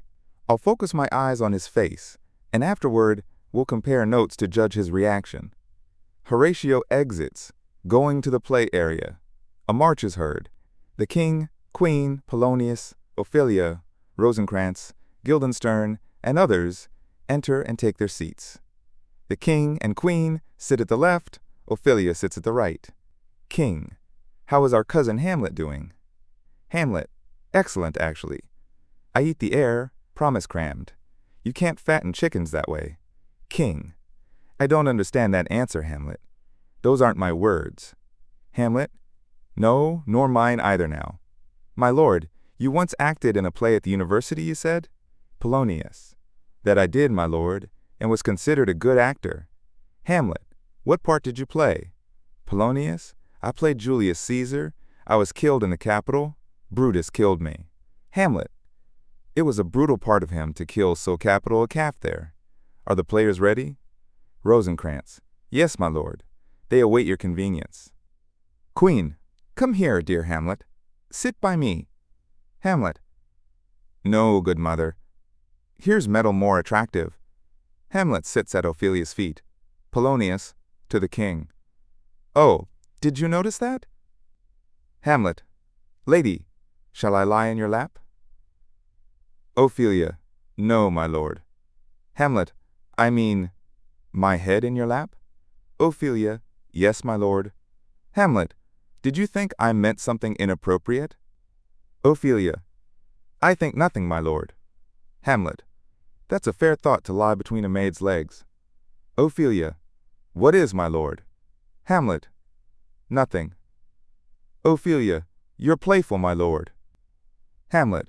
Who? Me? Ophelia. Yes, my lord. Hamlet. O God, I could be your only fool. What should a man do but be merry? Look how cheerful my mother looks, and my father died just 2 hours ago. Ophelia. No, it's been twice 2 months, my lord. Hamlet. So long? Then let the devil wear black, because I'll wear fancy clothes. Heaven. Dead 2 months and not forgotten yet? Then there's hope a great man's memory may outlive his life by half a year. But by the Virgin Mary, he must build churches then, or else he'll suffer being forgotten, like the hobby horse dance, whose epitaph is, for oh, the hobby horse is forgotten. The trumpets sound. The dumb show begins. A king and queen enter, very affectionately. The queen embraces him, and he embraces her. She kneels, making a show of devotion to him. He lifts her up and leans his head on her neck. He lies down on a bank of flowers. She, seeing him asleep, leaves him. Soon a man enters, takes off the king's crown, kisses it, pours poison in the sleeping king's ear, and exits. The queen returns, finds the king dead, and makes passionate displays of grief.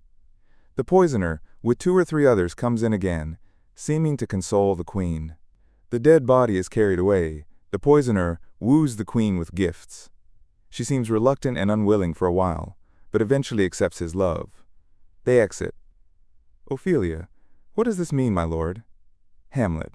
This is a sneaky business. It means mischief. Ophelia. Perhaps this show introduces the plot of the play. The prologue enters. Hamlet. We'll hear from this fellow. The actors can't keep secrets. They'll tell all. Prologue. For us and for our tragedy, here stooping to your clemency, we beg your patient hearing. Hamlet. Is this a prologue or a ring inscription? Ophelia. It's brief, my lord. Hamlet, as woman's love. A player king and queen enter on the raised stage. Player king.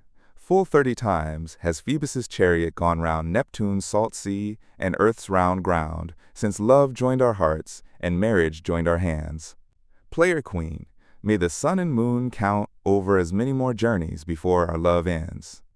But I'm so sad lately, so out of sorts, so disturbed by your illness, that you should worry about me, though I feel you shouldn't worry at all. Player king. Faith, I must leave you, love, and soon too. My body's strength is failing. You'll live in this fair world after I'm gone, honored, beloved, and perhaps find another husband as kind. Player queen. Oh, curse the rest. Such love must be treason in my heart. A second husband would deserve my curse. None wed a second but those who killed the first. Hamlet. That's wormwood. Player queen. The reasons for a second marriage are base reasons of practical advantage, never reasons of love. I'd kill my first husband again in his grave when I let a second kiss me in bed. Player king. I believe you think what you say now, but we often break our resolutions. Strong intentions weaken with time. Grief's violence destroys both grief and its intentions. When those we love die, we promise never to remarry, but that vow dies when the grief does. Joy and sorrow replace each other as easily as thoughts change. Sorrow isn't eternal, nor is joy. It's no surprise that even love and fortune change, and no one has figured out why. The man who's down blames his bad luck, but when he rises, he was right all along. So love proportionate to fortune decreases or increases. One shrinks when the other does. Now, here's what I think. I love you now, but if something happened to either of us, the other would suffer a bit, then move on. Player queen. May no food nourish me, no light shine on me. May day and night deny me rest and pleasure. May my faith turn to despair. May prison be my destiny. May all that could destroy joy in a sad person happen to me, if once a widow, ever I become a wife. Hamlet, if she should break that promise now. Player king, that's a solemn vow. Sweet, leave me now. I'm tired, and I'd like to sleep for a while. The player king sleeps. Player queen, sleep rock your brain, and let no trouble come between us. The player queen exits. Hamlet, Madam, how do you like this play? Queen, the lady protests too much, I think. Hamlet, oh, but she'll keep her word. King, do you know the plot? Is there anything offensive in it? Hamlet, no, no, they only joke. Poison and jest, nothing offensive at all. King, what's the play called? Hamlet, The Mousetrap. Why, it's metaphorical. This play shows a murder committed in Vienna. The Duke's name is Gonzago. His wife is Baptista, you'll see soon. It's a clever piece of work.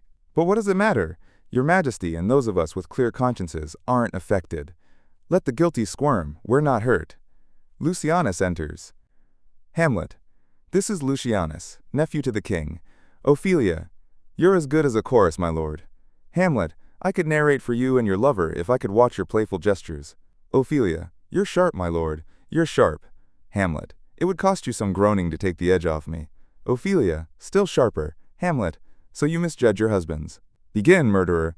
Leave your damned faces and begin. Come, the croaking raven calls for revenge. Lucianus, black thoughts, ready hands, right time, no witness. This foul mixture of midnight weeds, cursed by Hecate 3 times over, with its natural magic and terrible properties, take over this healthy life immediately. He pours the poison into the sleeper's ear. Hamlet, he poisons him in the garden for his estate. His name's Gonzago. The story's from a real Italian account. You'll see how the murderer wins the love of Gonzago's wife. The king rises. Ophelia, the king is rising. Hamlet, what? Scared by a fake fire? Queen, how is my lord? Polonius, stop the play. King, give me some light. Let's go. All. Lights, lights, lights. Everyone exits except Hamlet and Horatio. Hamlet, why? Let the wounded deer go weep. The heart unharmed play. For some must watch, while some must sleep. Thus runs the world away. Wouldn't this, and a reputation, and everything else I could add, get me a place in a theater company? I could work for half a share. Horatio, half a share. Hamlet, a whole one, really.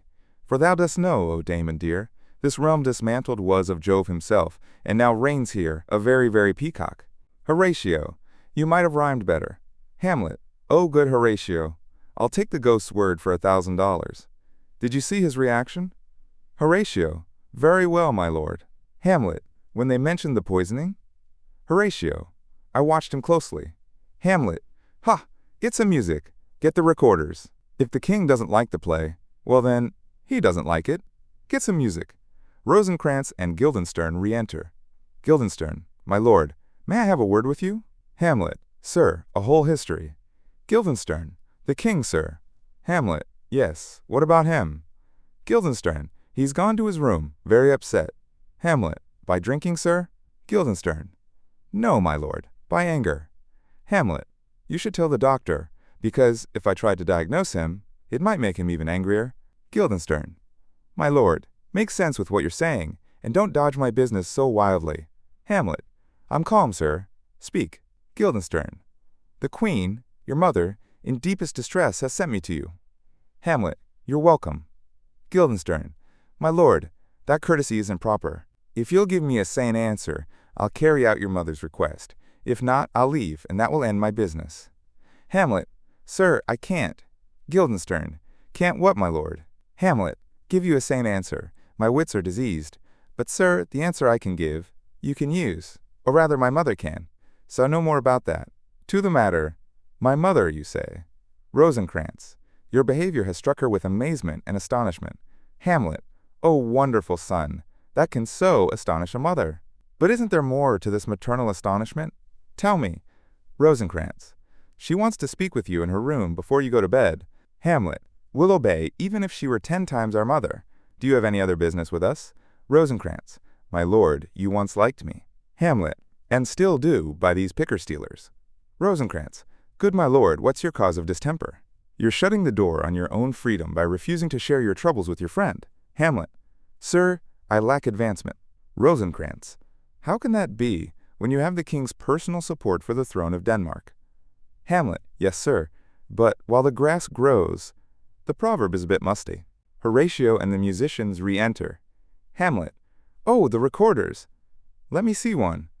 Step aside with me. Why are you trying to catch me off guard as if you're driving me into a trap? Guildenstern, my lord, if my duty makes me bold, my love makes me presumptuous.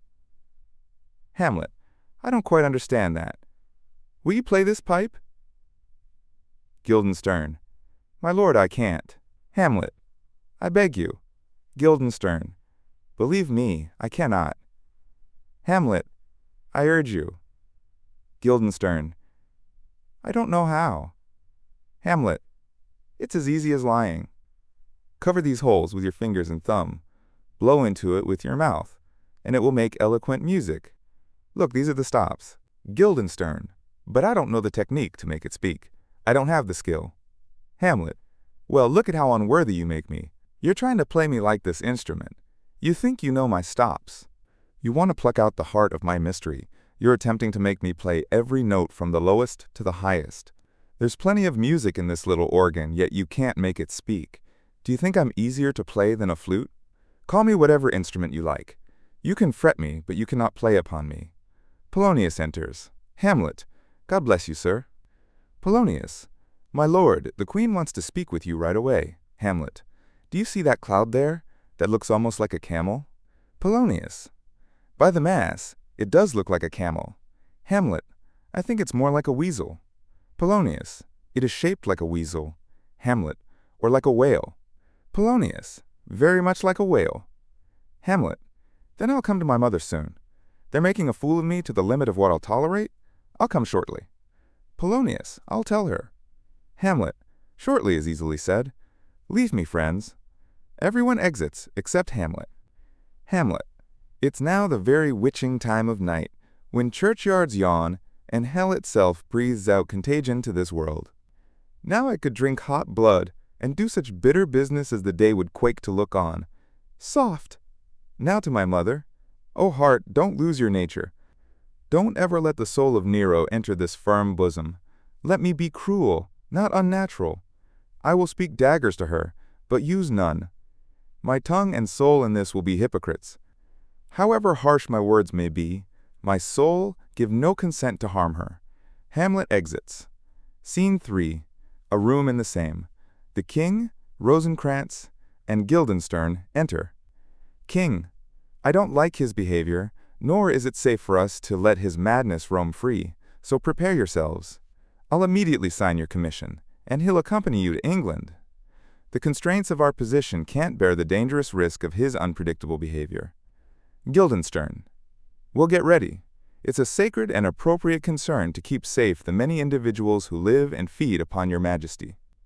Rosencrantz, even a single private life is obligated to defend itself with all its strength and weapons of mind against harm.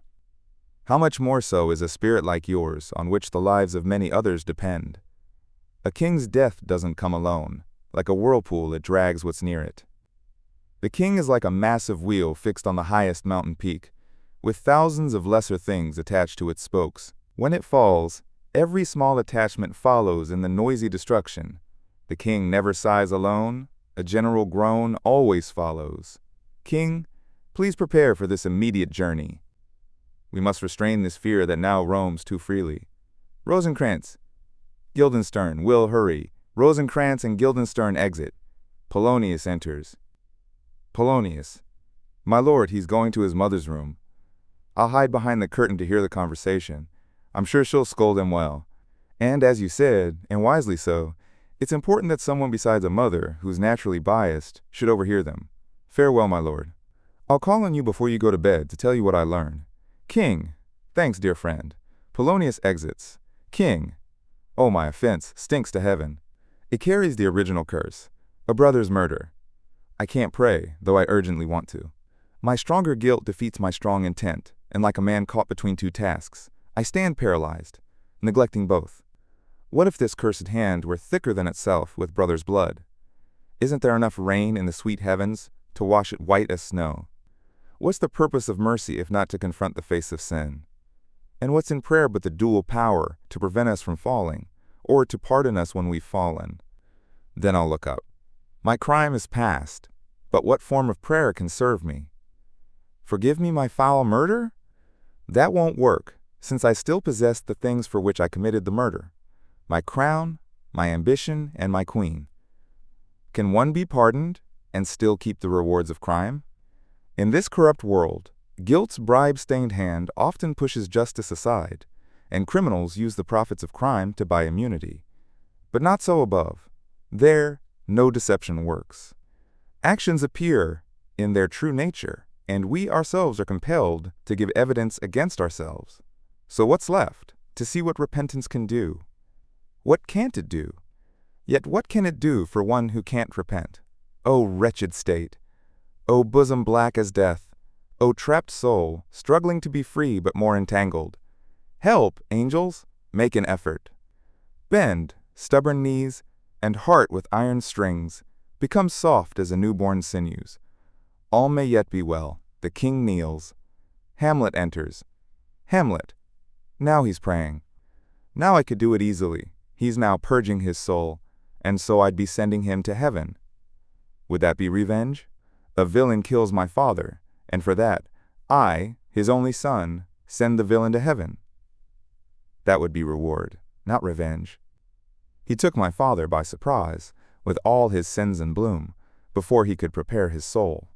How his soul stands in the afterlife, only heaven knows, but by human reckoning it's not good for him. Would it be revenge to kill the murderer while he's cleansing his soul, prepared and ready for departure? No. Wait, sword. Find a more horrible moment, when he's drunk or angry, or in his incestuous bed, or gambling, or swearing, or doing something with no hint of salvation in it. Then trip him so his heels kick at heaven, and his soul is as damned and black as hell. My mother's waiting. This medicine only prolongs your sickly days. Hamlet exits. King. Rising. My words fly up. My thoughts remain below. Words without thoughts never reach heaven. Scene 4. The Queen's chamber. The Queen and Polonius enter. Polonius. He'll be here right away. Be direct with him. Tell him his pranks have gone too far to bear, and that you've stood between him and everyone's anger. I'll hide right here. Be tough with him, please. Hamlet, off stage. Mother, mother, mother. Queen, trust me, don't worry. Withdraw, I hear him coming. Polonius hides. Hamlet enters. Hamlet. Now, mother, what's the matter? Queen. Hamlet, you've deeply offended your father. Hamlet. Mother, you've deeply offended my father. Queen. Come, you answer with an idle tongue. Hamlet. Go, you question with a wicked tongue. Queen. What's wrong with you, Hamlet? Hamlet. What's wrong with you? Queen. Have you forgotten who I am? Hamlet. No, by the cross, not at all. You're the queen, your husband's brother's wife. And, I wish it weren't so, you're my mother. Queen. Let me send for someone who can speak with you. Hamlet.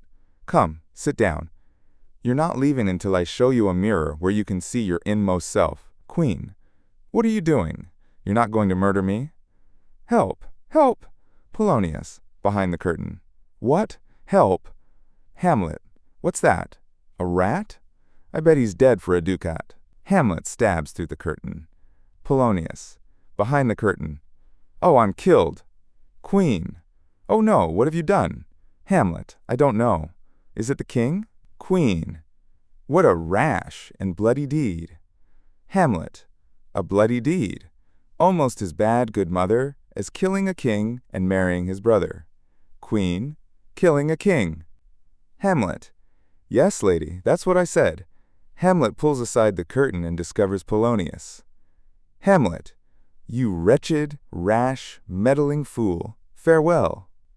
I took you for someone more important. See what happens when you stick your nose in business that's not yours? Stop wringing your hands. Be quiet and sit down. Let me wring your heart instead, and I will if it's not impenetrable, if damned custom hasn't made it so tough it's become a fortress against all feeling. Queen. What have I done that you dare speak to me so rudely? Hamlet. An act that tarnishes the blush of modesty, calls virtue a hypocrite, removes the rose from the fair forehead of innocent love, and plants a blister there. An act that makes marriage vows as false as gamblers' oaths. Oh, such an act that tears the soul out of marriage contracts and turns sweet religion into a string of meaningless words.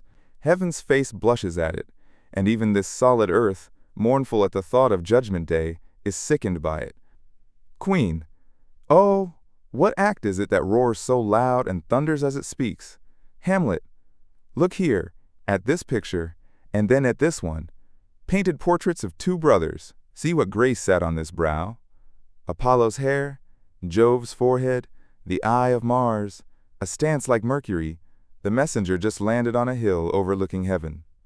A balanced form, where every god seemed to set his seal to present the world with a true man. This was your husband. Now look at the other, a moldy ear of corn, infecting its healthy brother. Do you have eyes? Could you leave this beautiful mountain to feed on this diseased swamp? Ha! Do you have eyes? You can't call it love, because at your age, passion's heat has cooled, and judgment rules. And what judgment would step from this to this? You must have senses, or you couldn't feel desire, but they must be paralyzed senses. Madness wouldn't make such a mistake, nor has passion ever so enslaved reason that some ability to choose remains between such different options. What devil tricked you in this blindfolded game? Eyes without feeling, feeling without sight, ears without hands or eyes, smell without anything. Or even a sick fraction of one true sense couldn't mess up so badly. Oh, shame. Where is your blush? Rebellious hell, if you can mutiny in a matron's bones, then let virtue be wax in a young man's fire, melting in its own heat. Declare there's no shame when the compulsive heat of passion burns, since even frost itself actively burns, and reason becomes the procurer for desire. Queen. O Hamlet, say no more. You turn my eyes into my very soul, and there I see such black and stained spots that won't fade. Hamlet. To live in the rank sweat of an adulterous bed, stewed in corruption, making love over the nasty sty. Queen. No more, Hamlet. These words like daggers enter my ears. No more, sweet Hamlet. Hamlet, a murderer and a villain, a slave not worth 1/20th of a tenth of your previous lord. A vile king, a pickpocket who stole the precious crown and put it in his pocket. A king of shreds and patches. The ghost enters. Hamlet, save me and hover over me with your wings, you heavenly guards. What does your gracious figure want? Queen. Alas, he's mad. Hamlet. Have you come to scold your tardy son, who, failing in time and passion, neglects the terrible command you gave? Speak. Ghost. Don't forget. This visit is only meant to sharpen your nearly blunted purpose. But look, your mother is amazed. Stand between her and her struggling soul. Speak to her, Hamlet. Hamlet. How are you, lady? Queen. Alas, how are you, staring at empty air and talking with nothing? Your eyes stare wildly, and your hair, like soldiers aroused to alarm, rises up. Oh, gentle son, sprinkle some cooling patience on the fever of your distress. What are you looking at? Hamlet. At him! At him! Look how pale his face is. His cause and appearance together, preaching to stones, would make them sentient. Don't look at me, or the piteous look on your face might change my stern intentions, and what I have to do would lose its true character. Tears, perhaps, instead of blood. Queen, to whom are you speaking? Hamlet, don't you see anything there? Queen, nothing at all, yet I see everything that's there. Hamlet, nor did you hear anything? Queen, no, nothing but ourselves. Hamlet, look there, look how it steals away. My father in the clothes he wore in life? Look, there he goes, out the door right now. The ghost exits. Queen, this is just the creation of your brain. Madness is very skilled at creating such insubstantial visions. Hamlet, madness. My pulse keeps time as well as yours does, playing equally healthy music. It's not madness that I've spoken. Test me, and I'll repeat everything I've said, word for word, which madness couldn't do. Mother, for the love of grace, don't flatter your soul with the thought that it's my madness, not your sin, speaking. That would merely cover the ulcer without healing it. Confess to heaven, repent what's past, avoid what's to come, and don't spread fertilizer on already weedy sin to make it grow more. Forgive me this virtue, because in this world's fatness, virtue must ask forgiveness from vice, must bow and beg for permission to do good. Queen, O Hamlet, you've split my heart in two. Hamlet, throw away the worst part and live more purely with the better half. Good night, but don't go to my uncle's bed. Pretend to be virtuous if you don't actually have virtue. Habit, that monster that devours all natural feeling, has an angel in this. Practicing good actions can also become a habit. Restrain yourself tonight, and that will make the next restraint a little easier. The next one, even easier still, because habit can alter the pattern of behavior, subduing even the devil or throwing him out with miraculous power. Again, good night, and when you desire a blessing, I'll ask for yours. For this, Lord, I'm sorry. Heaven has chosen to punish me through him, and him through me, making me both an instrument and agent of divine justice. I'll take care of his body, and answer for the death I gave him. Again, good night. I must be cruel only to be kind. This bad beginning will lead to worse troubles. Queen, what should I do? Hamlet, absolutely not what I tell you to do. Let the bloated king tempt you to bed again, pinch your cheek, call you his mouse, and let him, for a pair of sticky kisses, or stroking your neck with his damned fingers, make you reveal all of this, that I'm not actually mad, but mad in craft. It would be good for you to let him know, because what natural, modest woman would conceal such important matters from a toad, a bat, a leering fool like him? No, despite all logic and secrecy, I advise you to do this. Perch like a monkey on the roof, open a bird cage, let the birds fly, then crawl into the cage yourself and make a big show of experimenting with your own freedom by falling to your death. Queen, if words are made of breath and breath of life, I have no life to breathe what you have said to me. Hamlet, I must leave for England, did you know? Queen, alas, I had forgotten. It's been decided. Hamlet, letters are sealed, and my two school friends, whom I trust like adders with fangs, carry the orders, showing me the way to my doom. Let them do their jobs. It's fun to watch the engineer blown up by his own bomb, and I'll dig under their project to blow them to the moon. Oh, it's delightful when one scheme outsmarts another. This situation will push me to pack my bags quickly. I'll carry the guts of that lord into the next room. Mother, good night indeed.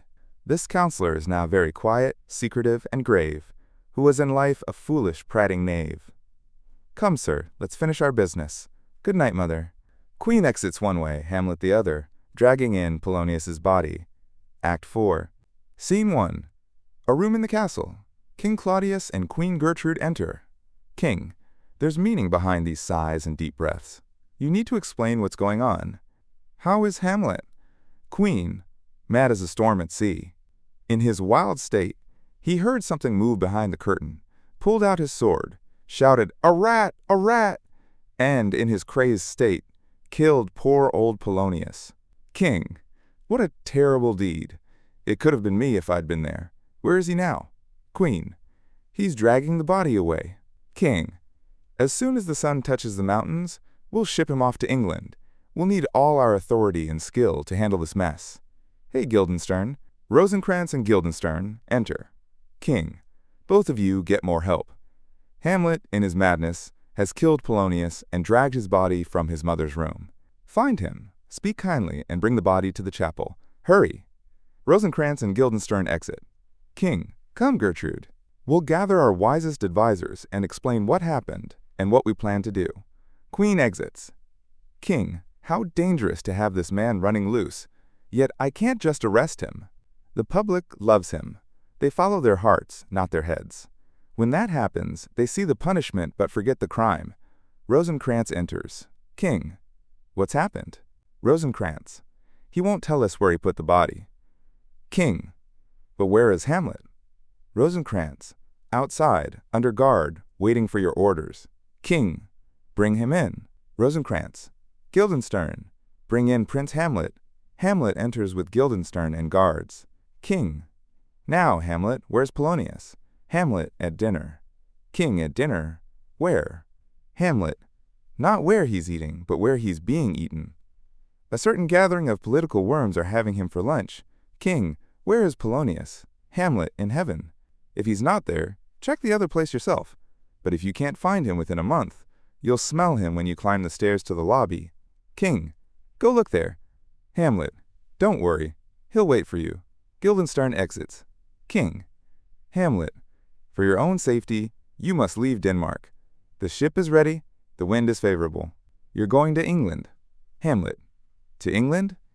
King. Yes. Hamlet. Good.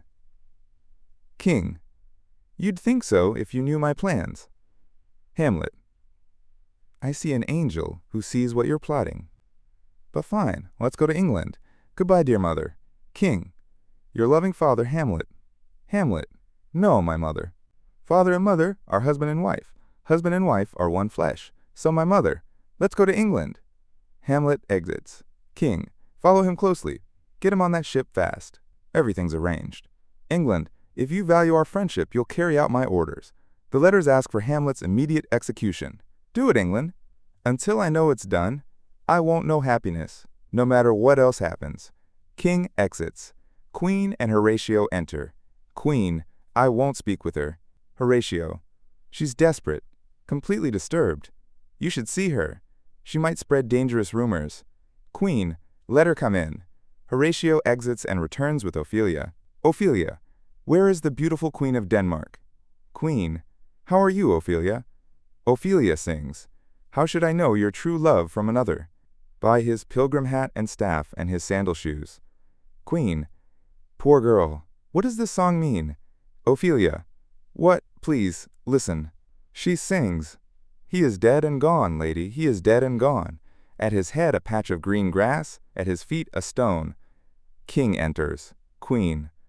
But Ophelia, please, listen. She sings, his shroud white as mountain snow, covered with sweet flowers, which to the grave went wet with true love's tears. King, how are you, my dear? Ophelia, well, God bless you. They say the owl was once a baker's daughter. We know what we are, but not what we may become. King, she's thinking of her father. Ophelia, please, let's not talk about this. But when they ask what it means, tell them this. She sings, tomorrow is St. Valentine's Day, and early in the morning I'm a maid at your window, to be your Valentine. King, poor Ophelia. Ophelia, indeed, I'll finish without swearing. She sings. Then he got up and put on his clothes and opened the bedroom door, let in the maid, who when she left, was a maid no more. King, how long has she been like this? Ophelia, I hope everything will be fine. We must be patient, but I can't help crying when I think they put him in the cold ground. My brother will hear about this. Thank you for your advice. Come, my carriage. Good night, ladies. Good night, sweet ladies. Good night, good night. Ophelia exits. King, follow her closely. Watch her carefully. Horatio exits. King, this is what deep grief does. Her father's death has poisoned her mind. Oh, Gertrude, sorrows never come as single spies, but as whole armies. Marcellus enters. King, what's wrong? Marcellus, save yourself, my lord. Young Laertes has gathered a mob. They've overwhelmed your guards. The crowd is shouting, let's make Laertes king. They're cheering his name to the skies. Noise from off stage. Laertes enters armed with followers. Laertes, where is the king? Everyone stay outside. Danish followers. No, let's go in. Laertes, please give me a moment. Danish followers. We will. They exit. Laertes, you vile king, give me my father. Queen steps between them.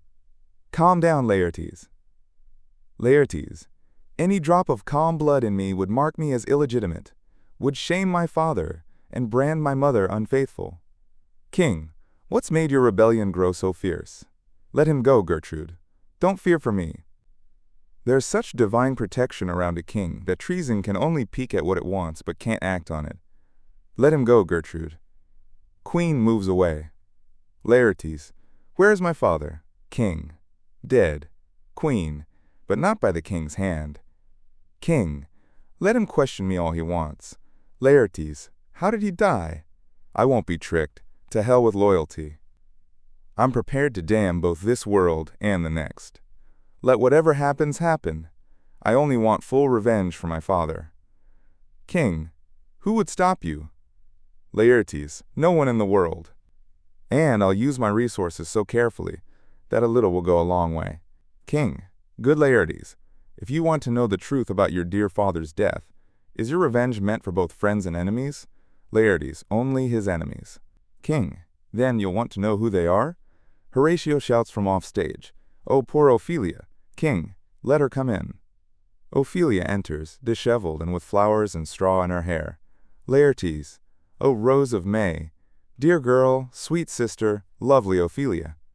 Is it possible a young woman's mind can die like an old man's body?" Ophelia sings, "They carried him barefaced on the bier, and on his grave rained many a tear. Farewell, my dove." Laertes, "If you were sane and calling for revenge, it couldn't move me more than this." Ophelia, "You must sing down a down when you call him. How perfectly the wheel turns.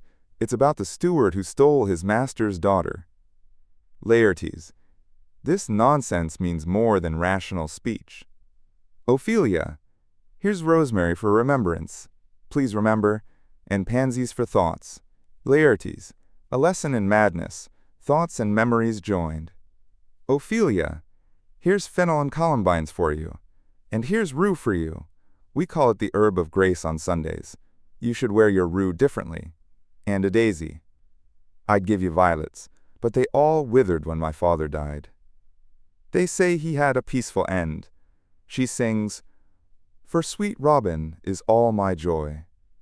Laertes, "Thought and grief, passion and hell itself." She turns them into something beautiful.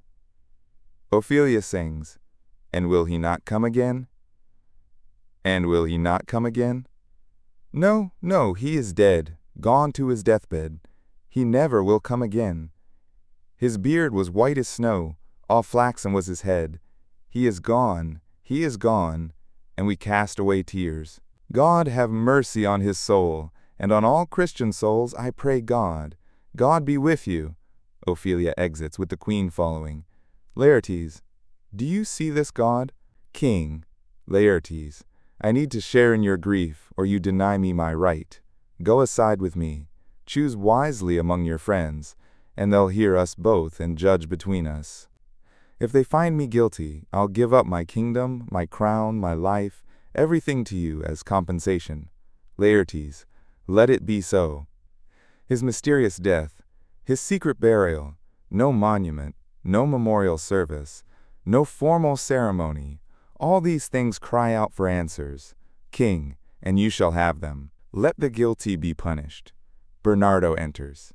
King, what news? Bernardo, letters from Hamlet, my lord. This one's for you, this for the queen. King, letters from Hamlet? Who brought them? Bernardo, sailors, they say. I didn't see them myself. King, Laertes, you should hear this. Leave us, please. Bernardo exits. King reads, "High and mighty, I've been set down naked in your kingdom. Tomorrow I'll ask to see you in person. Then, after begging your pardon, I'll explain my sudden and strange return." Hamlet. What does this mean? Have all the others returned too? Or is this some trick? Laertes. Do you recognize the handwriting? King. It's Hamlet's. Naked. And in a postscript he says, alone. Can you advise me? Laertes. I'm just as confused. But let him come. It warms my heart to think I'll soon tell him to his face what I think of him. King. If that's how you feel, Laertes, will you be guided by me? Laertes. Yes, as long as you don't try to make peace between us. King, I'm thinking of your peace. 2 months ago, a gentleman from Normandy spoke highly of your skill with a sword, especially your rapier fighting. He said it would be amazing to see anyone match you. This praise made Hamlet so jealous that he kept wishing you'd return to play against him. Now with this, Laertes, what are you suggesting? King. Laertes, did you love your father? Or are you just grief's painting, a face without a heart? Laertes, why do you ask?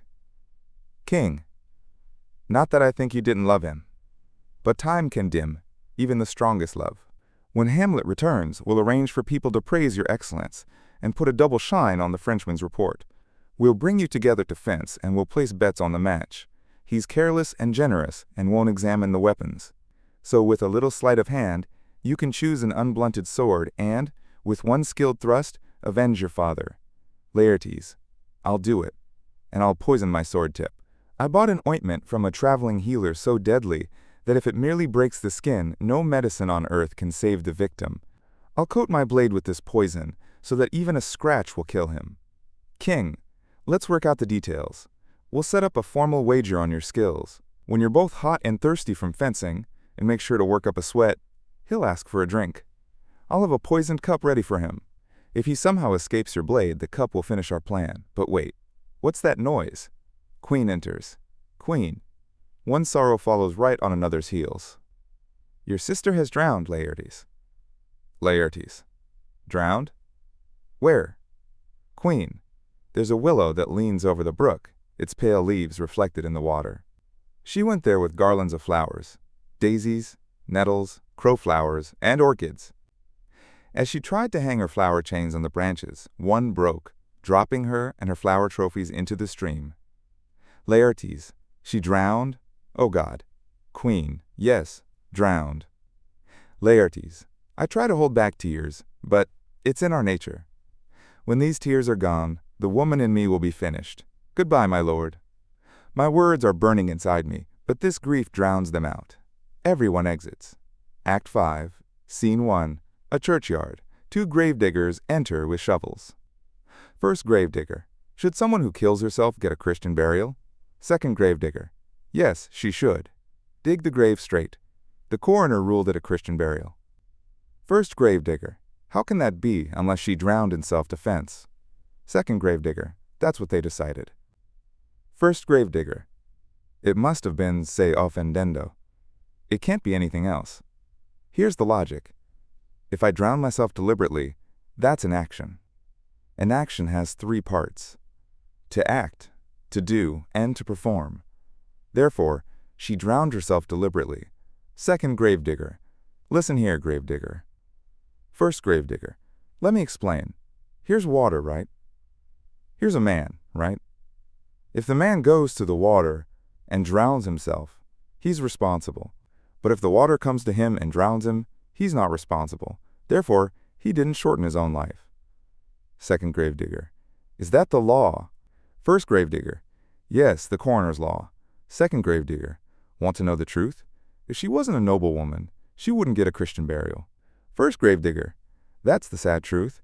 The rich get to hang or drown themselves with more privileges than ordinary Christians. Hand me my spade. Actually, there are no gentlemen older than gardeners, ditch diggers, and grave diggers. They carry on Adam's profession. Second gravedigger, was Adam a gentleman? First gravedigger, he was the first to bear arms. I'll ask you a riddle. Who builds stronger than a mason, a shipwright, or a carpenter? Second gravedigger, the gallows maker. His frame outlasts 1,000 occupants. First gravedigger, I like your thinking. The gallows does well. But for whom? For those who do wrong. But you're wrong to say the gallows is stronger than a church. So the gallows might be good for you. Try again. Second gravedigger, who builds stronger than a mason, shipwright, or carpenter? First gravedigger, yes, tell me, and you can rest. Second gravedigger, now I can tell. First gravedigger, go on. Second gravedigger, actually, I don't know. First gravedigger, stop racking your brain. A dull donkey won't move faster no matter how much you beat it. Next time someone asks you this question, say a gravemaker. The houses he builds last until Judgment Day. Go get me a drink. Second gravedigger exits. Hamlet and Horatio enter. First gravedigger digs and sings. In youth, when I did love, it seemed so sweet to me, to contract the time, for my sake, when nothing seemed better. Hamlet, doesn't this fellow realize what he's doing, singing while digging a grave? Horatio, custom has made it normal for him. Hamlet, that's how it goes. The less you use something, the more sensitive you are to it. First gravedigger sings, but age with his stealing steps has caught me in his clutch and shipped me into the land as if I'd never been here. He throws up a skull. Hamlet, that skull once had a tongue and could sing. How carelessly he tosses it around, as if it weren't the remains of someone who once lived. This might have been a politician's head, one that could outsmart even God, couldn't it? Horatio. It certainly could. Gravedigger throws up more bones. Hamlet. Did these bones cost so little to grow, only to end up as game pieces? Mine ache just thinking about it. First Gravedigger sings, a pickaxe and a spade and a shrouding sheet. A pit of clay for to be made, for such a guest is fitting. He throws up another skull. Hamlet. There's another one. Why couldn't that be a lawyer's skull? Where are his clever arguments now, his legal cases and property laws? Why does he let this rude fellow knock him around with a dirty shovel without suing him for assault? I'll talk to him. Whose grave is this? First Gravedigger. Mine, sir. He sings, a pit of clay for to be made, for such a guest is fitting. Hamlet. I think it is yours, since you're lying in it. First Gravedigger. You're standing outside it, so it's not yours. For my part, I'm not lying in it yet, but it is mine. Hamlet. You lie in it by being in it and saying it's yours. It's for the dead, not the living. So you're lying. First Gravedigger. That's a quick lie, sir. It'll bounce from me to you. Hamlet. What man are you digging it for? First Gravedigger. No man, sir. Hamlet. What woman, then? First Gravedigger. Neither.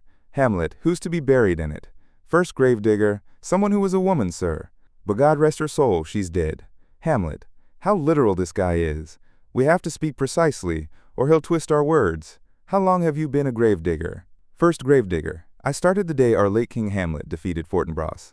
Hamlet. How long ago was that? First Gravedigger. Don't you know? Any fool knows that. It was the very day young Prince Hamlet was born, the one who's gone mad and been sent to England. Hamlet. Really? Why was he sent to England? First Gravedigger. Because he's mad. They say he'll recover his senses there. Or, if not, it doesn't matter much. Hamlet. Why not? First Gravedigger. No one will notice. Everyone there is as crazy as he is. Hamlet. How did he go mad? First Gravedigger. Very strangely, they say. Hamlet. How strangely? First Gravedigger. By losing his mind. Hamlet. For what reason? First Gravedigger. Well, here in Denmark. I've been gravedigger here, man and boy, for 30 years. Hamlet. How long does it take a body to rot in the ground? First Gravedigger.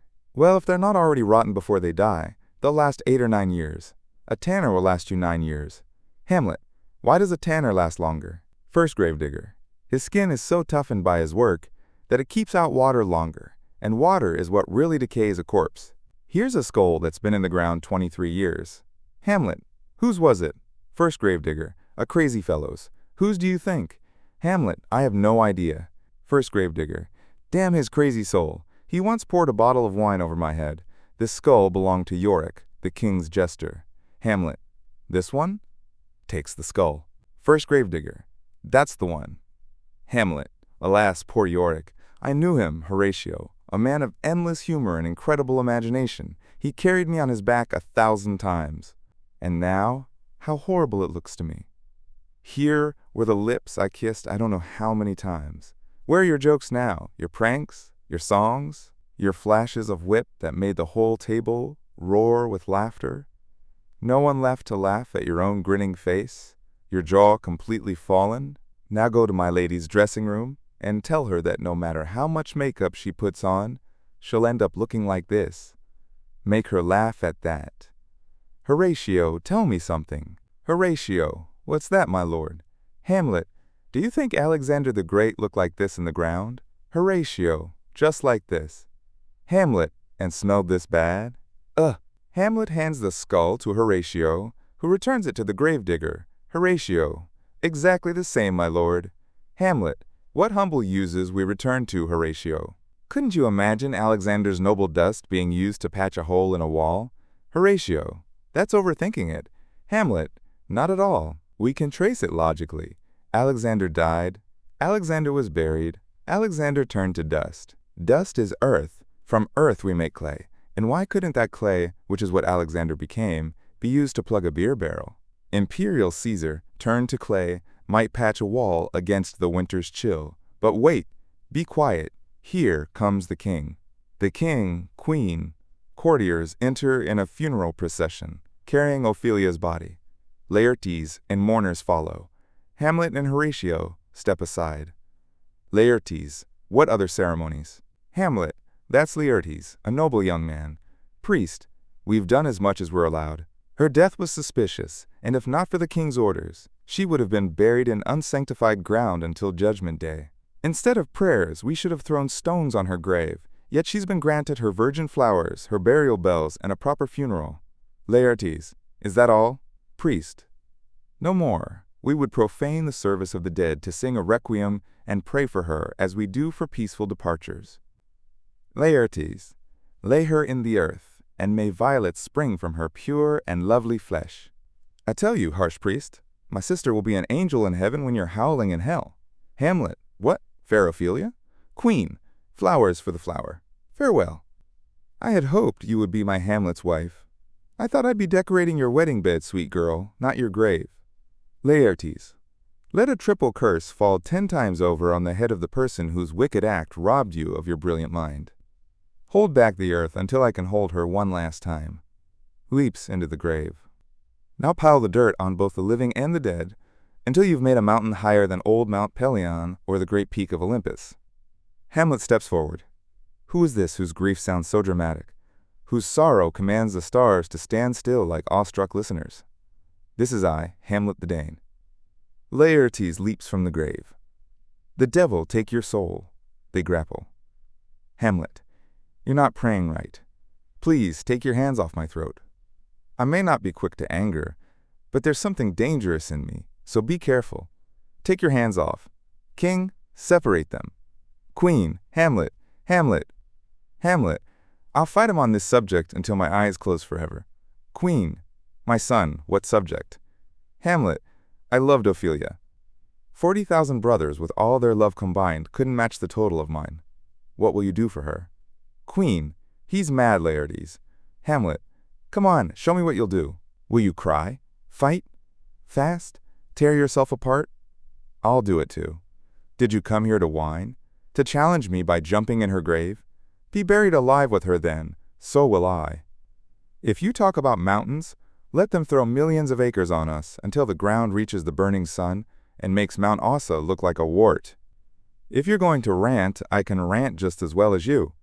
Queen, this is madness. This fit will pass. Soon he'll be as calm as a dove when her golden chicks have hatched. Hamlet, listen to me, sir. Why do you treat me this way? I've always loved you. But it doesn't matter. Let Hercules do what he will. The cat will still meow, and every dog will have his day.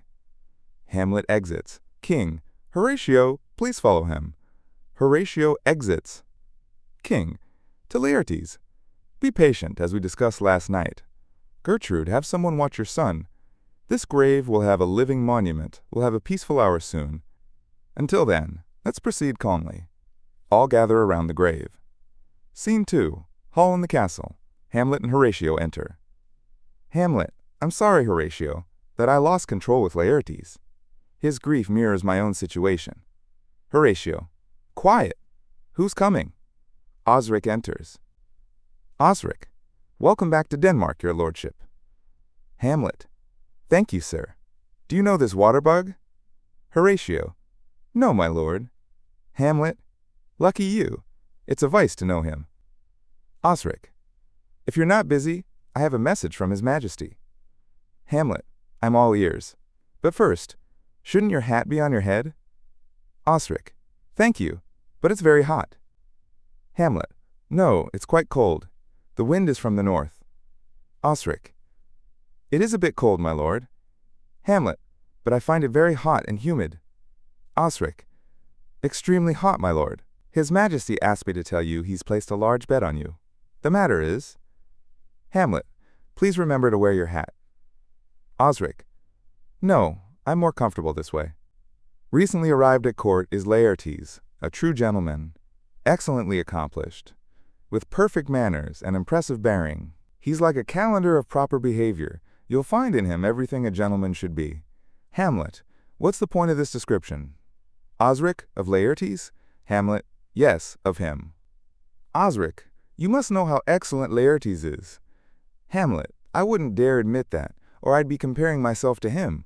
To truly know someone else, you'd have to know yourself. Osric, I meant his excellence with weapons. Hamlet, what weapon does he favor? Osric, rapier and dagger. Hamlet, That's 2 weapons, but go on. Osric, the king has wagered 6 Barbary horses against 6 French swords and equipment, the belts, hangers, and so on. 3 of the carriages are especially beautiful, with exquisite hilts and very artistic designs. Hamlet, what do you mean by carriages? Osric, the carriages are the hangers, sir. Hamlet, that term would make more sense if we were talking about cannons hanging from our sides. Osric, the king has bet that in 12 passes between you and Laertes, he won't score more than 3 hits against you. It would start immediately if you'd agree. Hamlet, what if I say no? Osric, if you'd agree to participate. Hamlet, I'm just walking around to get some air. If Laertes is ready, and the king still wants it, I'll win for him if I can. If not, I'll gain nothing but shame and the hits I take. Osric, shall I deliver that message? Hamlet, yes, with whatever flourishes you prefer. Osric, my respects to your lordship. Osric exits. Horatio, you'll lose this wager, my lord. Hamlet, I don't think so. Since he went to France, I've been practicing constantly. I'll win, even with the odds against me. But you can't imagine how uneasy I feel. Still, it doesn't matter. Horatio, but it does, my lord. Hamlet, it's just a silly feeling, the kind of premonition that might worry a woman. Horatio, if you don't feel right about this, I'll say you're sick and can't compete. Hamlet, not at all. I ignore omens. There's a special providence even in the fall of a sparrow. They exit. Scene 3, room in the castle. King and queen sit on their thrones. Laertes, lords, ladies, Osric, and attendants with foils are present. Tables with wine goblets stand ready. Flourish of trumpets. Hamlet and Horatio enter. King, come, Hamlet, and take this hand from me. Hamlet offers his hand to Laertes. Please forgive me, sir. I've wronged you. But pardon me as a gentleman would. I never meant to hurt you. If I acted crazy and harmed you, it wasn't Hamlet who did it. If Hamlet is separated from himself and hurts a friend while not himself, then Hamlet doesn't do it. Hamlet denies it. So who does it? His madness. And if that's true, Hamlet is one of the injured parties, his madness being the enemy to poor Hamlet himself, Laertes. My feelings are satisfied, though my honor still demands revenge. But until proper authorities clear me, I accept your offered friendship and won't violate it. Hamlet, I freely welcome that, and will honestly take part in this brotherly wager. Give us the foils. Laertes, give me one. Hamlet, Laertes, I'll be your foil. Compared to your skill, mine will look dim, like a star against the dark night. Laertes, you're mocking me. Hamlet, no, I swear. King, give them the foils, Osric. Hamlet, you know the wager. Hamlet, very well. You've bet on the weaker side. King, I'm not worried. I've seen you both. Since he's improved, we've given you odds. Laertes, this foil is too heavy. Let me try another. Hamlet, this one suits me. Are they all the same length? Osric, yes, my lord. King, put the wine cups on the table. If Hamlet scores the first or second hit, or matches the third, I'll order a cannon salute. The king will drink to Hamlet's health, and drop a pearl in the cup more valuable than anything 4 Danish kings have worn. Give me the cups. Let the drums play for the trumpets for the cannons outside, the cannons to the heavens, and heaven to earth. Now the king drinks to Hamlet. Come, begin. Judges, watch carefully. Hamlet, let's go. Laertes, come on, my lord. They fence. Hamlet, 1. Laertes, no, Hamlet, judgment. Osric, a hit, a clear hit. Laertes, fine again. King, wait, give me a drink. Hamlet, this pearl is yours. Here's to your health. King drops poison in the goblet, pretending to drink. Trumpets sound, and cannon fire from outside. Give him the cup. Hamlet, I'll finish this round first. Set it aside for now. Come on. They fence again. Another hit. What do you say? Laertes, a touch, I admit. King, our son will win. Queen, the queen drinks to your success, Hamlet. Hamlet, thank you, mother. King, Gertrude, don't drink. Queen, I will. Please forgive me. King, aside. It's the poisoned cup. It's too late. Laertes, aside. I'll strike him now, though it's almost against my conscience. Hamlet, Come for the third round, Laertes. You're just playing with me. Please use your best skill. I fear you're treating me like a child. Laertes, you think so? Have at you. They fence. Laertes wounds Hamlet. Then in a scuffle, they exchange rapiers, and Hamlet wounds Laertes. King, stop them. They're enraged. Hamlet, no, let's continue. The queen collapses. Osric, supporting Laertes. Look after the queen. Horatio, supporting Hamlet. How are you, my lord? Osric, how are you, Laertes? Laertes, like a bird caught in my own trap, Osric. I'm justly killed by my own treachery. Hamlet, how is the queen? King, she fainted from seeing you bleed. Queen, no, no, the drink, the drink.